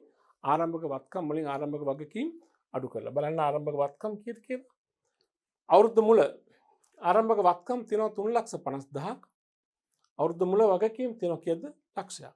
3,50,000න් ලක්ෂය අඩු වෙන්න ඕනේ. අපි අතන වාර්තා කරමු. 3,50,000 ආරම්භක වත්කම් ඍණ ආරම්භක වගකීම් කීයක් තිබ්බද? ලක්ෂයක්. මේ දෙකේ වෙනස මොකද්ද? ආරම්භක සුද්ධ වත්කම්. ධන ගැනලි ඍණ අමතර ප්‍රාදානය. ධන ගැනලි බලමු කීයක් තිබ්බද කියලා. ඔබට මතකද? ගැනලි තිබුණා රුපියල් 40,000ක්. අමතර ප්‍රාදානය තියෙනවා රුපියල් 10,000ක්. එහෙනම් අපි බලමු ගැනලි 40,000 වාර්තා කරන්න. ගැනලි 40,000 එකතු කරනවා. ගැනලි 40,000යි ඍණ අමතර ප්‍රාදානය තිබ්බ කීයක්ද? 10,000ක්. ඔන්න සමීකරණයට අවශ්‍ය කරන දත්ත ටික ඉලක්කම් ටික ඇතුළත් කරගත්තා. දැන් මේක සුළු කළාම හරි. ලාභය අලාභය සමානයි. අපි මේ වරහන් ඉස්සලම සුළු කරමු. 5,00,000 අගවත්කම් 1,50,000 අවුරුදු අග වගකීම් මේක අඩු කළාම උත්තර කීයද? 5,00,000 1,50,000 ගියාම 3,50,000යි. මේ සුද්ධ වත්කම්. සිගින්නේ වල වටිනාකම. ඍණ ලකුණ ඍණ අපි මේ වරහන් ඇතුළත තියෙන සුළු කරමු. 3,50,000න් ලක්ෂයක් ගියාම ආරම්භක වත්කම් 3,50,000යි ආරම්භක වගකීම් ලක්ෂයයි මේ දෙකේ වෙනස කීයද? 2,50,000යි. ධන ගැනලි 40,000යි ඍණ අමතර ප්‍රාදානය 10,000යි. දැන් මේක නැවත අපි සුළු කරලා බලමු. 3,50,000 ඍණ 2,50,000 ධන 40,000 ඍණ 10,000 අපි සුළු කරලා යමු. 3,50,000න් 2,50,000 අඩු කළාම ලක්ෂයයි. ලක්ෂයට 40,000 එකතු කළාම 1,40,000යි. 1,40,000න් 10,000ක් අඩු කළාම 1,30,000යි.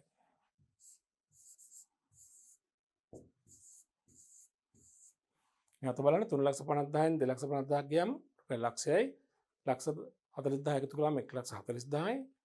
10,000ක් අඩු කළාම 1,30,000යි. එහෙනම් P වලගේ කීයද? 1,30,000යි ධනාගයද ඍණාගයද? ධනාගයක්. එහෙනම් මොකද්ද? ලාභයක්. ඒ නිසා ලාභය 1,30,000යි. ඍණාගයක් වුණා අලාභය කියලා ලියන්නට ඕන. ඔන්න පිළිතුර. පැහැදිලි නේද? මේ අපි ලාභ සමීකරණය තුලින් එමෙතන සුද්ධවත්කම අනුසාරයෙන් ලාභය ගණනය කිරීම. අපි තව අභ්‍යාසයක් බලමු.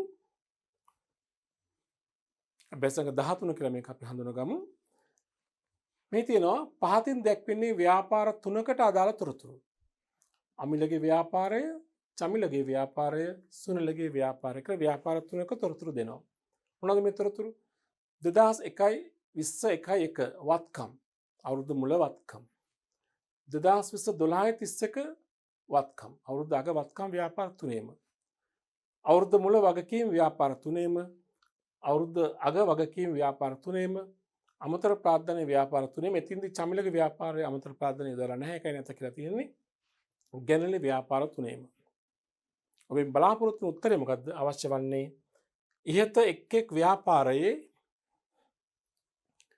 2020 වර්ෂයට අදාළ ලාභය හෝ අලාභය සුද්ධවත්කම් අනුසාරයෙන් ගණනය කරන්න.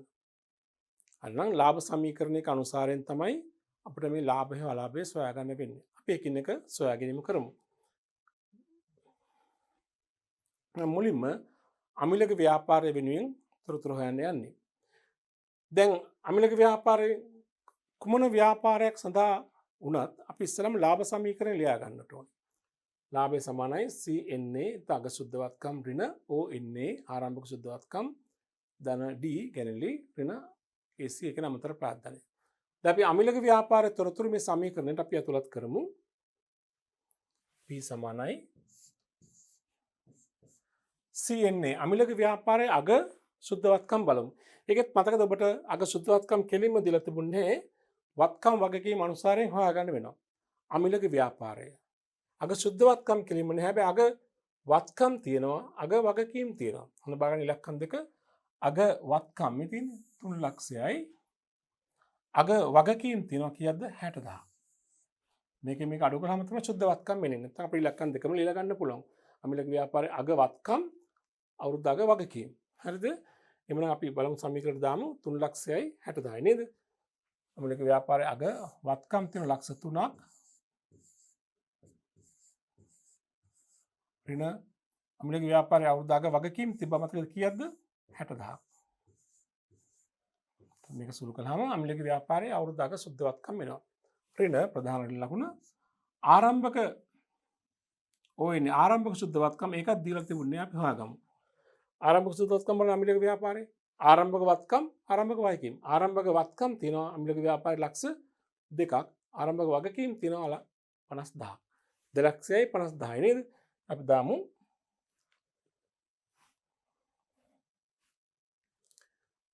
ආරම්භක වත්කම් තියෙනවා අමිලක ව්‍යාපාරයේ ලක්ෂ 2ක්. ඍණ ආරම්භක වගකීම් තිබ්බ කීයක්ද 50000. මේක සුළු කළාම තමයි අමිලක ව්‍යාපාරයේ ආරම්භක සුද්ධවත්කම් වෙන්නේ. බලන්න 2,50,000යි. ඊට පස්සේ අමිලක ව්‍යාපාරයේ ගැනලි සහ අමතර ප්‍රාර්ථනය ඉලක්කම් දෙක මත තියාගමු. ගැනලි 10000යි අමතර ප්‍රාර්ථනය 25000යි. අපි බලමු සමීකරණයට දාන්න ගැනලි 10000යි. ධන D කියන්නේ 10000යි. අමතර ප්‍රාර්ථනය කීයද තිබුණේ 25000යි. නැවතත් බලන්න සංඛ්‍යා යෙදුව හරිද කියලා. අමතර ප්‍රාර්ථනය 25000යි ගැනලි 10000යි නේද? හොඳයි. දැන් අපි සමීකරණය සුළු කළාම අපිට අමිලක ව්‍යාපාරයේ ලාභය හෝ අලාභය ගණනය කරන්න පුළුවන් සුද්ධවත්කම් අනුසාරයෙන්. P සමානයි මේ පළවෙනි වරහන් සුළු කරන 3,60,000 ගියාම කීයද? 2,40,000යි. මේ 2,40,000 කියන්නේ මොකද්ද? අවසාන සුද්ධවත්කම් CNA. ඍණ ONA බලන්න මේ ගන්න වරහන් ඇතුළත තුරු කරන්න 2,50,000 ගියාම 1,50,000යි. මේ මොකද්ද? ONA නැත්නම් ආරම්භක සුද්ධවත්කම්. ධන D කියන්නේ ගැනලි කීයද? 10000යි. ඍණ AC කියන්නේ අමතර ප්‍රාර්ථනය කීයද? 25000යි. දැන් මේක සුළු කළාම ලාභය අලාභය එනවා. බලන්න එතකොට 2,40,000න් 1,50,000 අඩු කරන්න 10,000ක් එකතු කරන්න 25,000ක් අඩු කරන්න. ඕන අපිට ධන සංඛ්‍යා එකපාරට ඍණ සංඛ්‍යා එකපාරට අඩු කරන්න පුළුවන්. එහෙම නැත්නම් එකිනෙකට යන්න පුළුවන්. 2,40,000න් 1,50,000ක් අඩු කළාම උත්තරේ 90,000යි. 90,000ට 10,000ක් එකතු කළාම උත්තරේ ලක්ෂයයි. ලක්ෂයෙන් 25,000ක් අඩු කළාම උත්තරේ 75,000යි. P වලගේ 75,000යි. ආයි බලන්න 2,40,000න් 1,50,000ක් අඩු කළාම උත්තරේ 90,000යි. 90,000ට 10,000ක් එකතු කළාම ලක්ෂයයි. ඒකෙන් 25,000ක් අඩු කළාම 75,000යි. ධනාගයද ඍණාගයද? ධනාගයක්. එන මොකද්ද? ලාභයක්. ඒ නිසා ලාභය කීයද? 75,000යි. මේක තමයි උත්තරේ. මේ කාගේද? අමිලක ව්‍යාපාරයේ ලාභය. මේ වර්ෂයේ අමිලක ව්‍යාපාරයේ ලාභය 75,000යි. අපි ඊළඟට බලමු අනෙක් ව්‍යාපාර දෙකේ ලාභය ගණනය කරන්න. ඊළඟට තියෙනවා චමිලක ව්‍යාපාරය. චමිලක ව්‍යාපාරයේ ලාභය හොයනකොට අපි ඉස්සෙල්ලාම කරන්න ඕනි ලාභ සමීකරණ ලියන්න. ලාභ සමීකරණ දැන් මතක තියෙන්න ඕනේ. ලාභය සමානයි CNA ඍණ ONA ධන D ඍණ AC කියලා. අපි දැන් බලමු P වලගේ හොයන්න. P සමානයි චමිලක ව්‍යාපාරයේ අවසාන සුද්ධවත්කම්. කෙලින්ම දීලා තිබුණේ මතක විදියට මතකයිනේ. අග වත්කම් වලින් අග වගකීම් අඩු කරලා ගන්නට ඕනේ. අපි අවුරුද්ද අග වත්කම් හොයාගෙන බලමු. අවුරුද්ද අග වගකීම් හොයාගෙන බලමු. බලන්න අභ්‍යාසයට ගිහිල්ලා චමිලක ව්‍යාපාරයේ අවුරුද්ද අග වත්කම් කීයද මෙතන? අවුරුද්ද අග වත්කම් 4,50,000ක් තියෙනවා. චමිලක ව්‍යාපාරයේ අවුරුද්ද අග වගකීම් ඉතින් 1,10,000යි. ඉලක්කම් දෙක මතක තියාගන්න. අග වත්කම් 4,50,000යි අග වගකීම් 1,10,000යි. 4,50,000යි 1,10,000යි. අපි දාමු සමීකරණයට. ඒතර 4,50,000යි අග වත්කම් ඊට වගකීම් තිබ්බා 1,10,000. මේක සුළු කළාම තමයි චමිලක ව්‍යාපාරයේ අවුරුද්ද අග කාලච්ඡේදයේ අවුරුද්ද අග සුද්ධ වත්කම් එන්නේ. ඍණ O එන්නේ. ආරම්භක වත්කම් ඍණ ආරම්භක වගකීම්. ආරම්භක වත්කම් ආරම්භක වගකීම් දීලා O එන්නේ හොයාගන්න ඕනේ. අන්ත අවුරුද්ද ආරම්භක සුද්ධ වත්කම් හොයාගන්න ඕනේ. අපි අභ්‍යාසයට යමු. චමිලක ව්‍යාපාරයේ අවුරුදු මුල වත්කම් තියෙනවා ලක්ෂ 3ක්. අවුරුදු මුල වගකීම් තියෙනවා ලක්ෂයක්. ලක්ෂ 3යි වත්කම් වගකීම් ලක්ෂයයි. එහෙනම් සමීකරණය ඇතුළත් කරන සංඛ්‍යා ලක්ෂ 3යි ලක්ෂයයි නේද? ලක්ෂ 3යි වත්කම් ඍණ වගකීම් කීයක් තිබුණේ? ලක්ෂයයි. මේක සුළු කළාම එනවා ආරම්භක සුද්ධ වත්කම් නැත්නම් ආරම්භක ප්‍රාර්ථනය. ධන D කියන්නේ ගැනලි ඍණ AC අමතර ප්‍රාර්ථනය. බලමු ඉලක්කම් කොහොමද කියලා එන්නේ.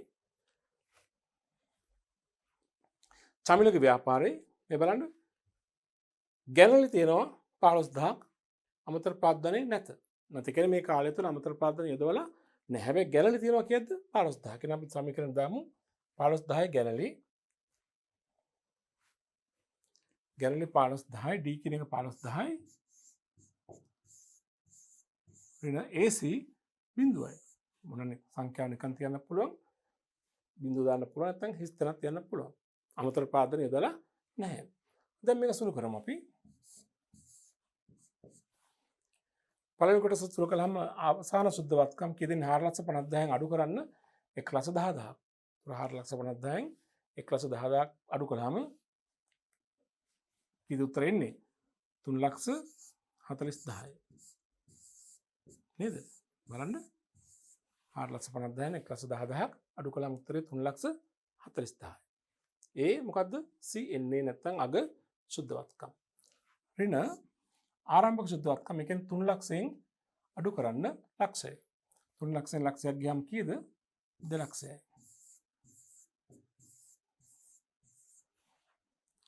ධන D කීයද? 15,000යි. මේක උත්තර බිඳුවෙන් ලියන්න අවශ්‍ය නැහැ. අඩු කරන දෙයක් නැහැ නේ බිඳුවයි නේද? දැන් මේක සුළු කරලා ගන්න. මේක තමයි චමිලක ව්‍යාපාරයේ ලාභය හෝ අලාභය. බලන්න කීයද කියලා? 3,40,000න් 2,00,000ක් අඩු වෙන්න ඕනේ. 15,000ක් එකතු වෙන්න ඕනේ. 3,40,000න් 2,00,000ක් ගියාම 1,40,000යි. 15,000ක් එකතු වුණාම 1,55,000යි. ජීවලාගේ 1,55,000යි. හරිනේ 3,40,000න් 2,00,000ක් ගියාම 1,40,000යි. 15,000 එකතු කළාම 1,55,000යි. මේකෙත් උත්තරේ ධනද ඍණද? ධනාගයක්. එහෙනම් මොකද්ද? ලාභය. ඒ නිසා ලාභය කීයද? 1,55,000යි. අවසන් උත්තර නිසා අපි දෙයක් ගමු. ඔන්න අපි චමිලක ව්‍යාපාරයේ ලාභය ගණනය කිරීම කළා. අපි ඊළඟට බලමු අනෙක් ව්‍යාපාරෙත් උත්තරේ ගන්න ලාභය ගණන් බලන්න. සුනිල්ගේ ව්‍යාපාරය. සුනිල්ගේ ව්‍යාපාරය. ඉස්සරහම ලාභ සමීකරණ ලියනවා P සමානයි C එන්නේ ඍණ O එන්නේ ධන D ඍණ AC. දැන් අපි සුනිල්ගේ ව්‍යාපාරයේ තොරතුරු ආදේශ කරමු. සුනිල්ගේ ව්‍යාපාරයේ අග සුද්ධ වත්කම් කෙලින්ම දීලා තිබුණේ නැහැ. හොයාගන්න වෙනවා. වත්කම් වලින් වගකීම් අඩු කරලා. ඒක බලමු සංඛ්‍යා කොහොමද එන්නේ කියලා. සුනිල්ගේ ව්‍යාපාරයේ අවුරුද්ද අග අවසාන දිනට වත්කම් තියෙනවා 6,00,000ක්. මෙතින් අවුරුද්ද අවසානයේ වගකීම් තියෙනවා කීයක්ද? 1,80,000ක්. 6,00,000යි වත්කම් වගකීම් 1,80,000යි. අපි සමීකරණ දාමු. මතක තියාගන්න ඉලක්කම් දෙක 6,00,000යි 1,80,000යි.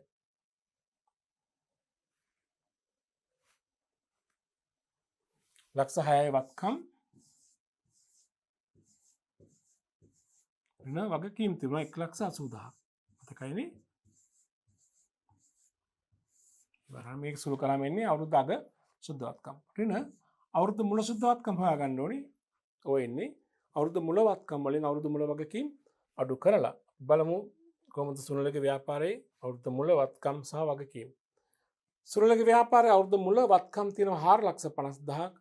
වගකීම් තියෙනවා කීයක්ද? 1,50,000. 4,50,000 1,50,000. අපි බලමු සංඛ්‍යා ඇතුළත් කරන්න 4,50,000 1,50,000 නේද? එතකොට 4,50,000 අවුරුදු මුල වත්කම් ඍණ අවුරුදු මුල වගකීම් තිබ්බ 1,50,000. ඊට අපි පස්සේ දාන්නට ඕනේ ගැළලි සහ අමතර ප්‍රාර්ථන. ගැළලි එකතු වෙනවා අමතර ප්‍රාර්ථනය අඩු වෙනවා නේද? සුළඟ ව්‍යාපාරයේ ගැළලි සහ අමතර ප්‍රාර්ථන කීයක් තිබ්බද? බලන්න. මෙතන සුළඟ ව්‍යාපාරයේ ගැළලි තියෙනවා 30,000ක්. අමතර ප්‍රාර්ථන තියෙනවා කීයක්ද? 20,000ක්. අමතර ප්‍රාර්ථන තියෙනවා 20,000ක්. ගැළලි තියෙනවා 30,000ක්. 30,000ක් එකතු වෙලා 20,000ක් අඩු වෙන්න ඕනේ නේද?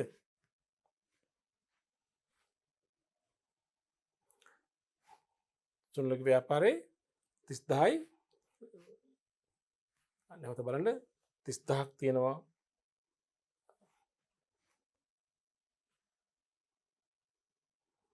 තිස්දායි ගැනලි අමතර ප්‍රාර්ථන 20,000 නේද?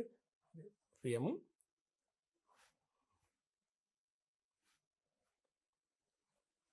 තිස්දායි ගැනලි අපි එකතු වෙන්න ඕනේ 30,000 එන අමතර ප්‍රාර්ථන 20,000. අපිට ලෙහෙසි ඔබේ නිබන්ධන ළඟ තියෙන නිසා සංඛ්‍යා හොයාගන්න. ඒතකොට මෙතන අපි මේ සුළු කරලා ගන්නට ඕනේ අර විදිහට බලන්න. සුද්ධවත්කම් ගන්න අවුරුද්දාක 6,00,000 1,80,000ක් අඩු වෙන්න ඕනේ. ඒතර උත්තරේ මෙතන කීයද? 4,20,000යි. ඊළඟ මෙතන බලන්න 4,50,000 1,50,000ක් අඩු වෙන්න ඕනේ. වරහන් තුල තියෙන එක සුළු කරලා ගන්න. ඒතර 3,00,000යි. ධන D 30,000 ගැනලි ඍණ 20,000 අමතර ප්‍රාර්ථනය. දැන් මේක සුළු කරලා බලන්න. උත්තරය 4,20,000න් 3,00,000ක් අඩු කරලා 30,000ක් එකතු කරලා 20,000ක් අඩු කරන්න ඕනේ. කො ධන සංඛ්‍යා එකතු කරලා යන ඍණ සංඛ්‍යා අඩු කරන්න මෙතන එකිනෙක යන්න. 4,20,000න් 3,00,000ක් අඩු කළාම උත්තරය 1,20,000යි. 1,20,000ට 30,000ක් එකතු වුණාම උත්තරය 1,50,000යි. 1,50,000න් 20,000ක් අඩු වුණාම උත්තරය 1,30,000යි. යාත බලන්න 4,20,000න් 3,00,000ක් අඩු කරාම 1,20,000යි. 30,000ක් එකතු වුණාම 1,50,000යි. 20,000ක් අඩු වුණාම 1,30,000යි. එතන මෙතන ධන සංඛ්‍යා එකතු කරන් ගියත් හරි. ඉතින් 4,20,000යි 30,000යි 4,50,000යි 3,00,000ක 20,000ක අඩු කරනවා. 3,20,000ක අඩු කරනවා. එතකොට 1,30,000යි. හරිනේ? මේක ධනාගයක් ඇවිත් තිබෙන්නේ නේ උත්තරේ ලාභය. නිසා ලාභය 1,30,000යි.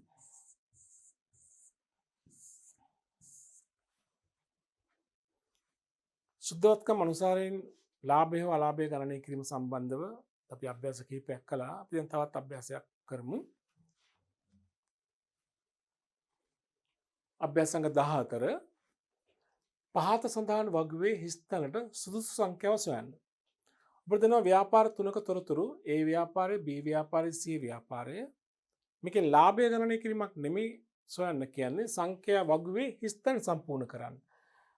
මේ ව්‍යාපාර තුනේම දත්ත කීපයක් අපිට දෙනවා, ඉලක්කම් කීපයක් දෙනවා. හැබැයි මේ ඔක්කොම ආරම්භක සුද්ධවත්කම්, අවසාන සුද්ධවත්කම්, අමතර ප්‍රාර්ථනයේ ගැළලි ලාභය අලාභය. ඒ කියන්නේ මේ දීලා තියෙන තොරතුරු සියල්ලම මේ ලාභ සමීකරණයට පදනම් වෙන තොරතුරු. නමුත් ලාභ සමීකරණයට පදනම් වෙන තොරතුරු උනාට හොයන්න කියන ලාභය නෙමෙයි. ඒකේ ව්‍යාපාරයේ අපිට දීලා තියෙනවා ආරම්භක සුද්ධවත්කම්, අවසාන සුද්ධවත්කම්, අමතර ප්‍රාර්ථනයේ හැබැයි ගැළලි දීලා නැහැ. ලාභය දීලා තියෙනවා. බීගේ ව්‍යාපාරය ගත්තොත් ආරම්භක සුද්ධවත්කම් තියෙනවා, අවසාන සුද්ධවත්කම් තියෙනවා, අමතර ප්‍රාර්ථනීය වටිනාකම දීලා නැහැ. ගැළලි සහ අලාභයක් තියෙන එකයි මේ වරහන් තුන දැක්වෙන එක දීලා තිබෙනවා. සීගේ ව්‍යාපාරයේ ආරම්භක සුද්ධවත්කම් අපිට හොයාගන්න වෙනවා. අවසාන සුද්ධවත්කම්, ගැළලි, අමතර ප්‍රාර්ථනීය ලාභය දීලා තියෙනවා. දැන් මේ වගේ අවස්ථාවක මේ නොදුන් සංඛ්‍යාව සොයාගන්නේ කොහොමද? මේ සංඛ්‍යා සියල්ල ලාභ සමීකරණේ හා පදනම් වූ සංඛ්‍යානේ. නිසා කරන්නට ඕනේ ලාභ සමීකරණය ලියනවා. එක් එක් ව්‍යාපාරයට දාලා ලාභ සමීකරණය ලියලා ලාභ සමීකරණේ ඔබට දී තිබෙන සංඛ්‍යා නිසි තැනට යොදනවා. නොදුන් සංඛ්‍යාවට හිස් තැනක් තියලා කොටුවක් තියලා අපි නොදුන් සංඛ්‍යාව සමීකරණය තුලින් සොයා ගන්නවා. මේ බලන්න මෙහෙමයි කරන්නේ. අපි ඒකේ ව්‍යාපාරයේ දත්ත වලින් නොදුන් සංඛ්‍යාව හොයාගන්න යන්නේ. ලාභ සමීකරණය මුලින්ම ලියනවා. P = CNA ඍණ ONA ධන D ඍණ AC කියලා. දැන් අපි බලමු මේ සමීකරණයේ දී තිබෙන සංඛ්‍යා දාමු. දැන් කලින් ගණන් වලදී අපි ලාභය හොයාගත්තානේ. මේකේ ලාභය සමහරක් වට දීලා තියෙනවා සමහරක් ව්‍යාපාරවලදී. බලන්න ඒකේ ව්‍යාපාරයේ වෙනුවෙන් දී තිබෙන සංඛ්‍යා බලන්න. ලාභය දීලා තියෙනවා 1,60,000. අපි මුලින්ම යමු. ලාභය කියන තැනට අපි දානවා 1,60,000. හරිනේ? සමාන ලකුණු දාලා අග සුද්ධවත්කම් බලන්න දීලා තියෙනවද කියලා. ඒකේ ව්‍යාපාරේ අග අත අවසාන සුද්ධවත්කම් මෙතන 3,50,000. ඒක අපි දානවා එතනට 3,50,000. ඍණ ආරම්භක සුද්ධවත්කම් බලන්න ඒකේ ව්‍යාපාරේ දීලා තියෙනවද කියලා ආරම්භක සුද්ධවත්කම්. ඔව් කීයද ලක්ෂ 2යි. ඒක දානවා එතනට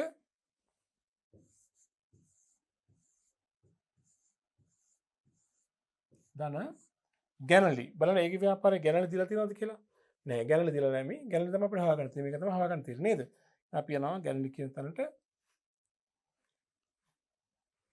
අපි දන්නේ නැහැ ඒක හොයාගන්න අපි ඉස්තරක් තියමු කොටුවක් තියමු ඍණ ඒකේ ව්‍යාපාරේ බලන්න අමතර ප්‍රාර්ථන දීලා තියෙනවද කියලා ඔව් දීලා තියෙනවා කීයද අමතර ප්‍රාර්ථන තියෙනවා කියලා 50,000ක් නේද අපි 50,000 දානවා එතනට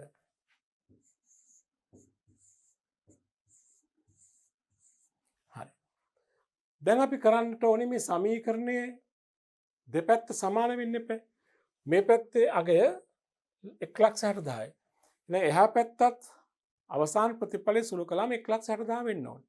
ඒතර 1,60,000 එන්න තව කීයක් මෙතනට අඩුද කියලා බලන්නට ඕනේ. එහෙමයි සංඛ්‍යා හොයාගන්නේ. ඒතර බලන්න තියෙන සංඛ්‍යා 3,50,000 ධන ඍණ 2,00,000යි. ඉලක්කම දන්නේ නැහැ ඍණ 50,000යි. අපි තියෙන සංඛ්‍යා සුළු කරන් ගියොත් 3,50,000න් 2,00,000ක් ගියාම කීයද? 1,50,000යි. 1,50,000 මේ සංඛ්‍යාව දන්නේ නැහැ නේ 1,50,000න් 50,000ක් ගියාම කීයද? ලක්ෂයයි. તો දැන්ට මේ සමීකරණයේ දකුණු පැත්තේ තියෙන සංඛ්‍යා සුළු කළාම උත්තරේ ලක්ෂයයි නේද? සුළු කළාම උත්තරේ ලක්ෂනේ ඉන්නේ. 3,50,000න් 2,00,000ක් ගියාම 1,50,000යි. මේක දන්නේ නැහැ නේ. ඍණ 50,000යි. 1,50,000න් 50,000ක් ගියාම ලක්ෂයයි. તો දැනට ලැබෙන තියෙන උත්තරේ ලක්ෂයයි. නමුත් මේ පැත්තේ උත්තරේ කීයක් වෙන්න ඕනද? 1,60,000ක්. ඒ අර පැත්තේ උත්තරේ 1,60,000නේ. දැනට සුළු කළාම ආ උත්තරේ ලක්ෂයයි. එහෙනම් ලක්ෂයට 1,60,000ක් වෙන්න තව කීයක් අඩුද? ලක්ෂයට කීයක් එකතු වුණොත් 1,60,000 වෙන්නේ? 60,000යි. එහෙමනම් ගැනලි වල වටිනාකම කීයක් තිබිලා තියෙනවද? 60,000යි. දැන් බලන්න. දැන් නැවත සුළු කරාම සමීකරණ දෙපැත්ත සමානයිනේ. එහා පැත්ත 1,60,000යි මේ පැත්ත 3,50,000න් 2,00,000ක් ගියාම 1,50,000යි 1,50,000යි 60,000යි 2,10,000යි 2,10,000න් 50,000ක් අඩු වුණාම 1,60,000යි. සමීකරණය සමානයි. එහෙනම් අපි හොයාගත්තා ඒකේ ව්‍යාපාරයේ ගැනලි වල වටිනාකම රුපියල් කීයද? 60,000යි. කොහොම තිබ්බත් හරි නැත්නම් ගැනලි 60,000යි. මේ ඉලක්කම හොයාගත්තා. රුපියල් 60,000යි. උත්තරේ තමයි රුපියල් 60,000යි. ඒ නිසා ගැනලි කියලා මොහොම ලියන්න පුළුවන් අපිට. ගැනලි රුපියල් 60,000යි. ඒක තමයි උත්තරේ නේ. ඔයගේ ව්‍යාපාරය. අපි යමු B ගේ ව්‍යාපාරයට. B ගේ ව්‍යාපාරෙත් එහෙමයි. ආරම්භක සුද්ධවත්කම් 2,50,000යි අවසාන සුද්ධවත්කම් 3,00,000යි. අමතර ප්‍රාග්ධනය දීලා නැහැ. මේක තමයි හොයාගන්න තියෙන්නේ. අමතර ප්‍රාග්ධනය දීලා නැහැ. ගැනලි 10,000යි. හැබැයි යාගේ ව්‍යාපාරයේ අලාභයක් තියෙන කීයද? 20,000ක්. මේ වරහානෙන් පෙන්වන්න කරන අලාභයක්. ඍණාගයක් කියන එක. හරි. අපි එහෙමනම් යාගේ උත්තරේ අලාභයේ අමතර ප්‍රාග්ධනයේ වටිනාකම සොයා ගන්න අර විදිහට අපි ලාභ සමීකරණය මුලින්ම ලියනවා. මේකේ ව්‍යාපාරය වෙනුවෙන් ලාභය සමානයි CNA ඍණ ONA ධන D ඍණ AC. ඊළඟට අපි කරන්න ඕනි අර දත්ත වලින් මේ සමීකරණයේ දී තිබෙන සංඛ්‍යා ටික අපි ඇතුළත් කරමු. ලාභය කීයක් තිබද B ගේ ව්‍යාපාරේ? අලාභයක් තියෙනවා 20,000ක්. එහෙනම් අපි දානවා එතනට ලාභය කියන තැනට අලාභය 20,000 කියලා දානවා. වරහතු දාන්න උතර හරියි. අලාභය 20,000 ඍණාගයක් කියන එක නේ. 20,000 සමානයි CNA බලන්න අවුරුදු අග සුද්ධවත්කම් කීයද? B ගේ ව්‍යාපාරේ ලක්ෂ 3යි. අග සුද්ධවත්කම් ලක්ෂ 3යි. අපි දානවා අගශුද්ධවත්කම් කියන තැනට ලක්ෂ 3ක්.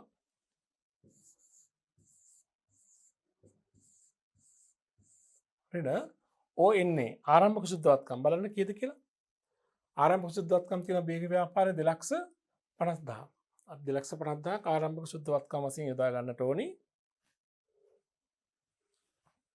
2,50,000. ධන D බලන්න බීග ව්‍යාපාරයේ D කියන්නේ ගැනලි කීයක් තියෙනවද බලන්න. ගැනලි තියෙනවා 10,000ක් නේද? මම 10,000 දා ගන්නවා ගැනලි කියන තැනට 10,000යි. ඍණ AC ඔබ දැක්කා AC තමයි හොයාගන්න තිබුණේ. අමතර ප්‍රාර්ථන තමයි හොයාගන්න තිබුණේ. අමතර ප්‍රාර්ථන දෙයක් තිබුණේ නැහැ නේ. ඒක තමයි හොයාගන්න තියෙන්නේ. එහෙනම් අපේ අමතර ප්‍රාර්ථන කියන තැනට ස්ථානක් තියෙනවා. මේක තමයි හොයාගන්න තියෙන්නේ. කලින් සමීකරණය විසඳු ආකාරයටම විසඳගමු. දැන් අපි සමීකරණයේ අමතර ප්‍රාර්ථනයේ වටිනාකම දීලා නැහැ. ඒක හොයාගන්න ඕනේ. අපි ස්ථානක් තියලා තියෙනවා. දැන් අපි සමීකරණය සොලු කරන්න ඕනේ. දැන් මේ පැත්ත වගේ ඍණ 20000 නේ. එහා පැත්තේ මේ සමීකරණය සොලු කළාම එහා පැත්තගේ අවසන් ප්‍රතිඵලය ඍණ 20000ක් එන්න ඕනේ. ඒ ඍණ 20000ක් එන්න අඩු සංඛ්‍යාව හොයාගත්තාම හරියි. දැන් බලන්න පවතින සංඛ්‍යාව සොලු කරා යන්න 3,00,000න් 2,50,000ක් අඩු වෙනවා. උත්තරේ 50,000යි. 50,000ට 10,000ක් එකතු වෙනවා. උත්තරේ 60,000යි. 60,000න් ඉලක්කමක් අඩු වුණාම ඒ කියන්නේ අමතර ප්‍රාර්ථන ඉලක්කම අඩු කළාම උත්තරේ එන්නේ කීයද? ඍණ 20000යි.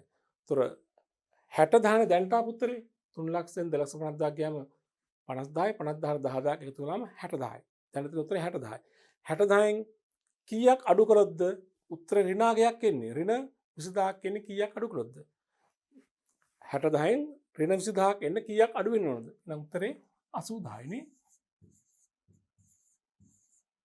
60,000න් 80,000ක් අඩු කළොත් තමයි ඍණ 20000ක් එන්නේ. දැන් බලන්න නැවත සුළු කළාම උත්තරේ බලන්න මේ 3,00,000න් 2,50,000ක් ගියාම 50,000යි 50,000න් 10,000ක් එකතු කරාම 60,000යි 60,000න් 80,000ක් අඩු කළාම උත්තරේ ඍණ 20000යි. එහෙනම් මේ ව්‍යාපාරයේ අමතර ප්‍රාර්ථන කීයද?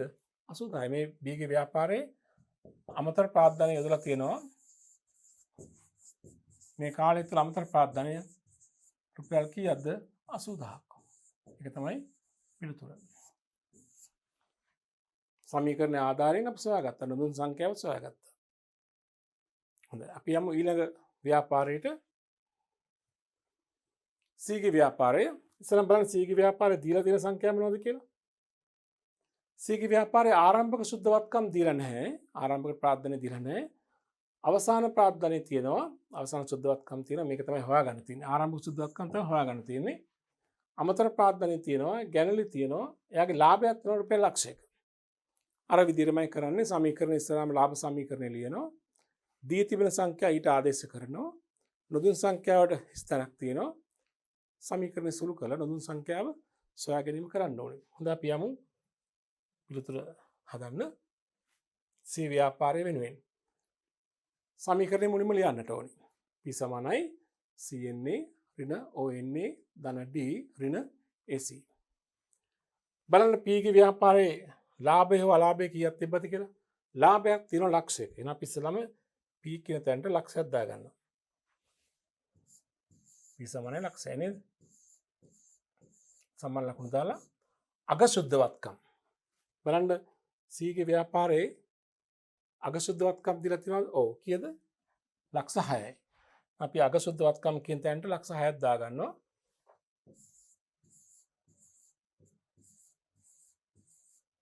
ඍණ ONA ආරම්භක සුද්ධවත්කම් බලන්න P ගේ ව්‍යාපාරයේ ආරම්භක සුද්ධවත්කම් දීලා තියෙනවද නැහැ? ඒක තමයි හොයාගන්න තියෙන්නේ නේද? අපි එනවා ඒකට හිස්තැනක් තියන්නට ඕනි. මේකනේ අපි හොයාගන්න තියෙන්නේ. හිස්තැනක් කොහොමද තිබ්බා? ධන D. බලමු C ගේ ව්‍යාපාරයේ D වල වටිනාකම කීයද ගැනලි කීයද කියලා. C ගේ ව්‍යාපාරයේ ගැනලි තියෙනවා කීයද? 20000. අපි ගැනලි කියන තැනට 20000 දාමු. ඍණ අමතර ප්‍රාර්ථනය. බලන්න C ගේ ව්‍යාපාරයේ අමතර ප්‍රාර්ථනය කීයක් තියෙනවද කියලා. අමතර ප්‍රාර්ථනය තියෙනවා කීයද? 40000ක්. අපි අමතර ප්‍රාර්ථනය කියන තැනට 40000 යොදමු.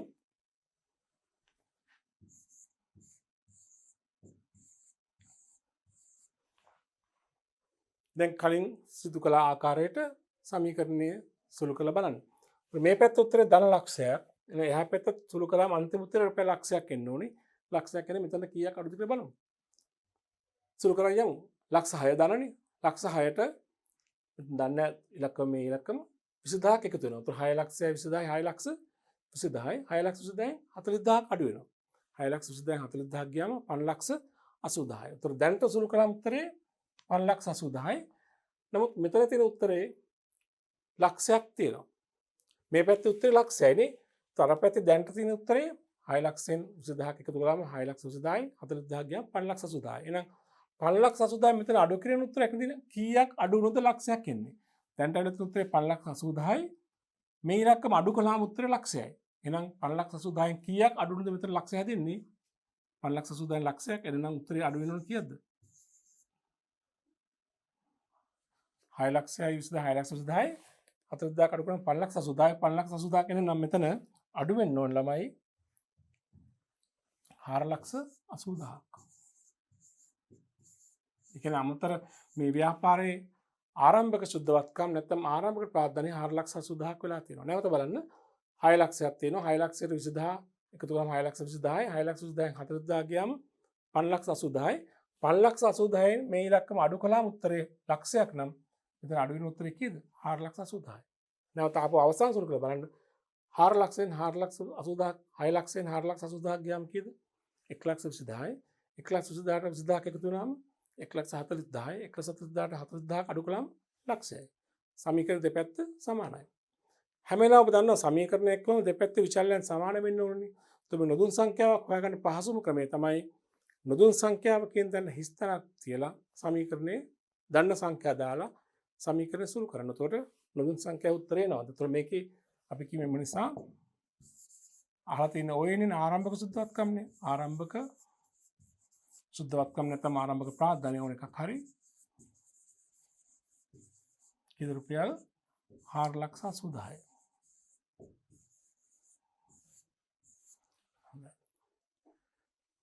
අපි දැන් මේ කතා කළේ සුද්ධවත්කම් අනුසාරයෙන් ව්‍යාපාරයක ලාභය හෝ අලාභය සොයන ආකාරය. ලාභය හෝ අලාභය සොයන විකල්ප ක්‍රම දෙකක් තියෙනවා. ආදායම් වියදම් අනුසාරයෙන් ලාභය සෙවීම, දෙක සුද්ධවත්කම් අනුසාරයෙන් ලාභය සෙවීම. සාමාන්‍ය සාම්ප්‍රදායික ක්‍රමයේ ආදායම් වියදම් අනුසාරයෙන් ලාභය සෙවීම.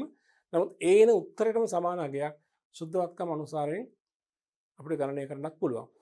අපි අභ්‍යාසයේ දී තිබෙන තොරතුරු දිහා බලලා ලාභය ගණනය කරන අවස්ථාවක අභ්‍යාසයේ දී තිබෙන තොරතුරු දිහා බලලා අපි තීරණය කරන්න ඕනේ මෙතනට ලාභය හොයන්න අවශ්‍ය වෙන්නේ සුද්ධවත්කම් ක්‍රමයේද එහෙම නැත්නම් ආදායම් වියදම් අනුසාරයෙන්ද කියන එක. අභ්‍යාසයෙන් නොදුන්නොත් ක්‍රමය මොකක්ද කියලා අපි තොරතුරු අනුව හඳුනාගෙන යා යුතුයි. අපි එහෙමනම් ඊළඟ වීඩියෝ තුලින් අපි කතා කරමු මේ දෙවෙනි ඒකකයේ අවසාන පරිච්ඡේදය. අපි දෙවෙනි ඒකකයේ පරිච්ඡේද තුනකට බෙදාගත්තා. පළවෙනි පරිච්ඡේදය වශයෙන් අපි කතා කළා ගිණුම් කරන සමීකරණයට පදනම් වෙන සංකල්ප හා මූලිකාංග හඳුනා ගැනීම. දෙවන කොටසෙන් අපි කතා කළා ගනුදෙනු හා සිද්ධීන් ගිණුම් කරන සමීකරණය තුළ වාර්තා කරන ආකාරය, එහි වෙනස් වීම වාර්තා කරන ආකාරය හා සුද්ධවත්කම් අනුසාරයෙන් ලාභය ගණනය කරන ආකාරය. තුන්වෙනි කොටසෙන් අපි කතා කරන්න බලාපොරොත්තු වෙනවා ඉදිරියට ගිණුම් කරන සමීකරණයෙන් පසුව ආදායම් ප්‍රකාශනය, සරල ආදායම් ප්‍රකාශනය සහ මූල්‍ය තත්ත්ව ප්‍රකාශනය පිළිල කරන ආකාරය. අපි ඒක ඉදිරි වීඩියෝ තුලින් සාකච්ඡා කරමු.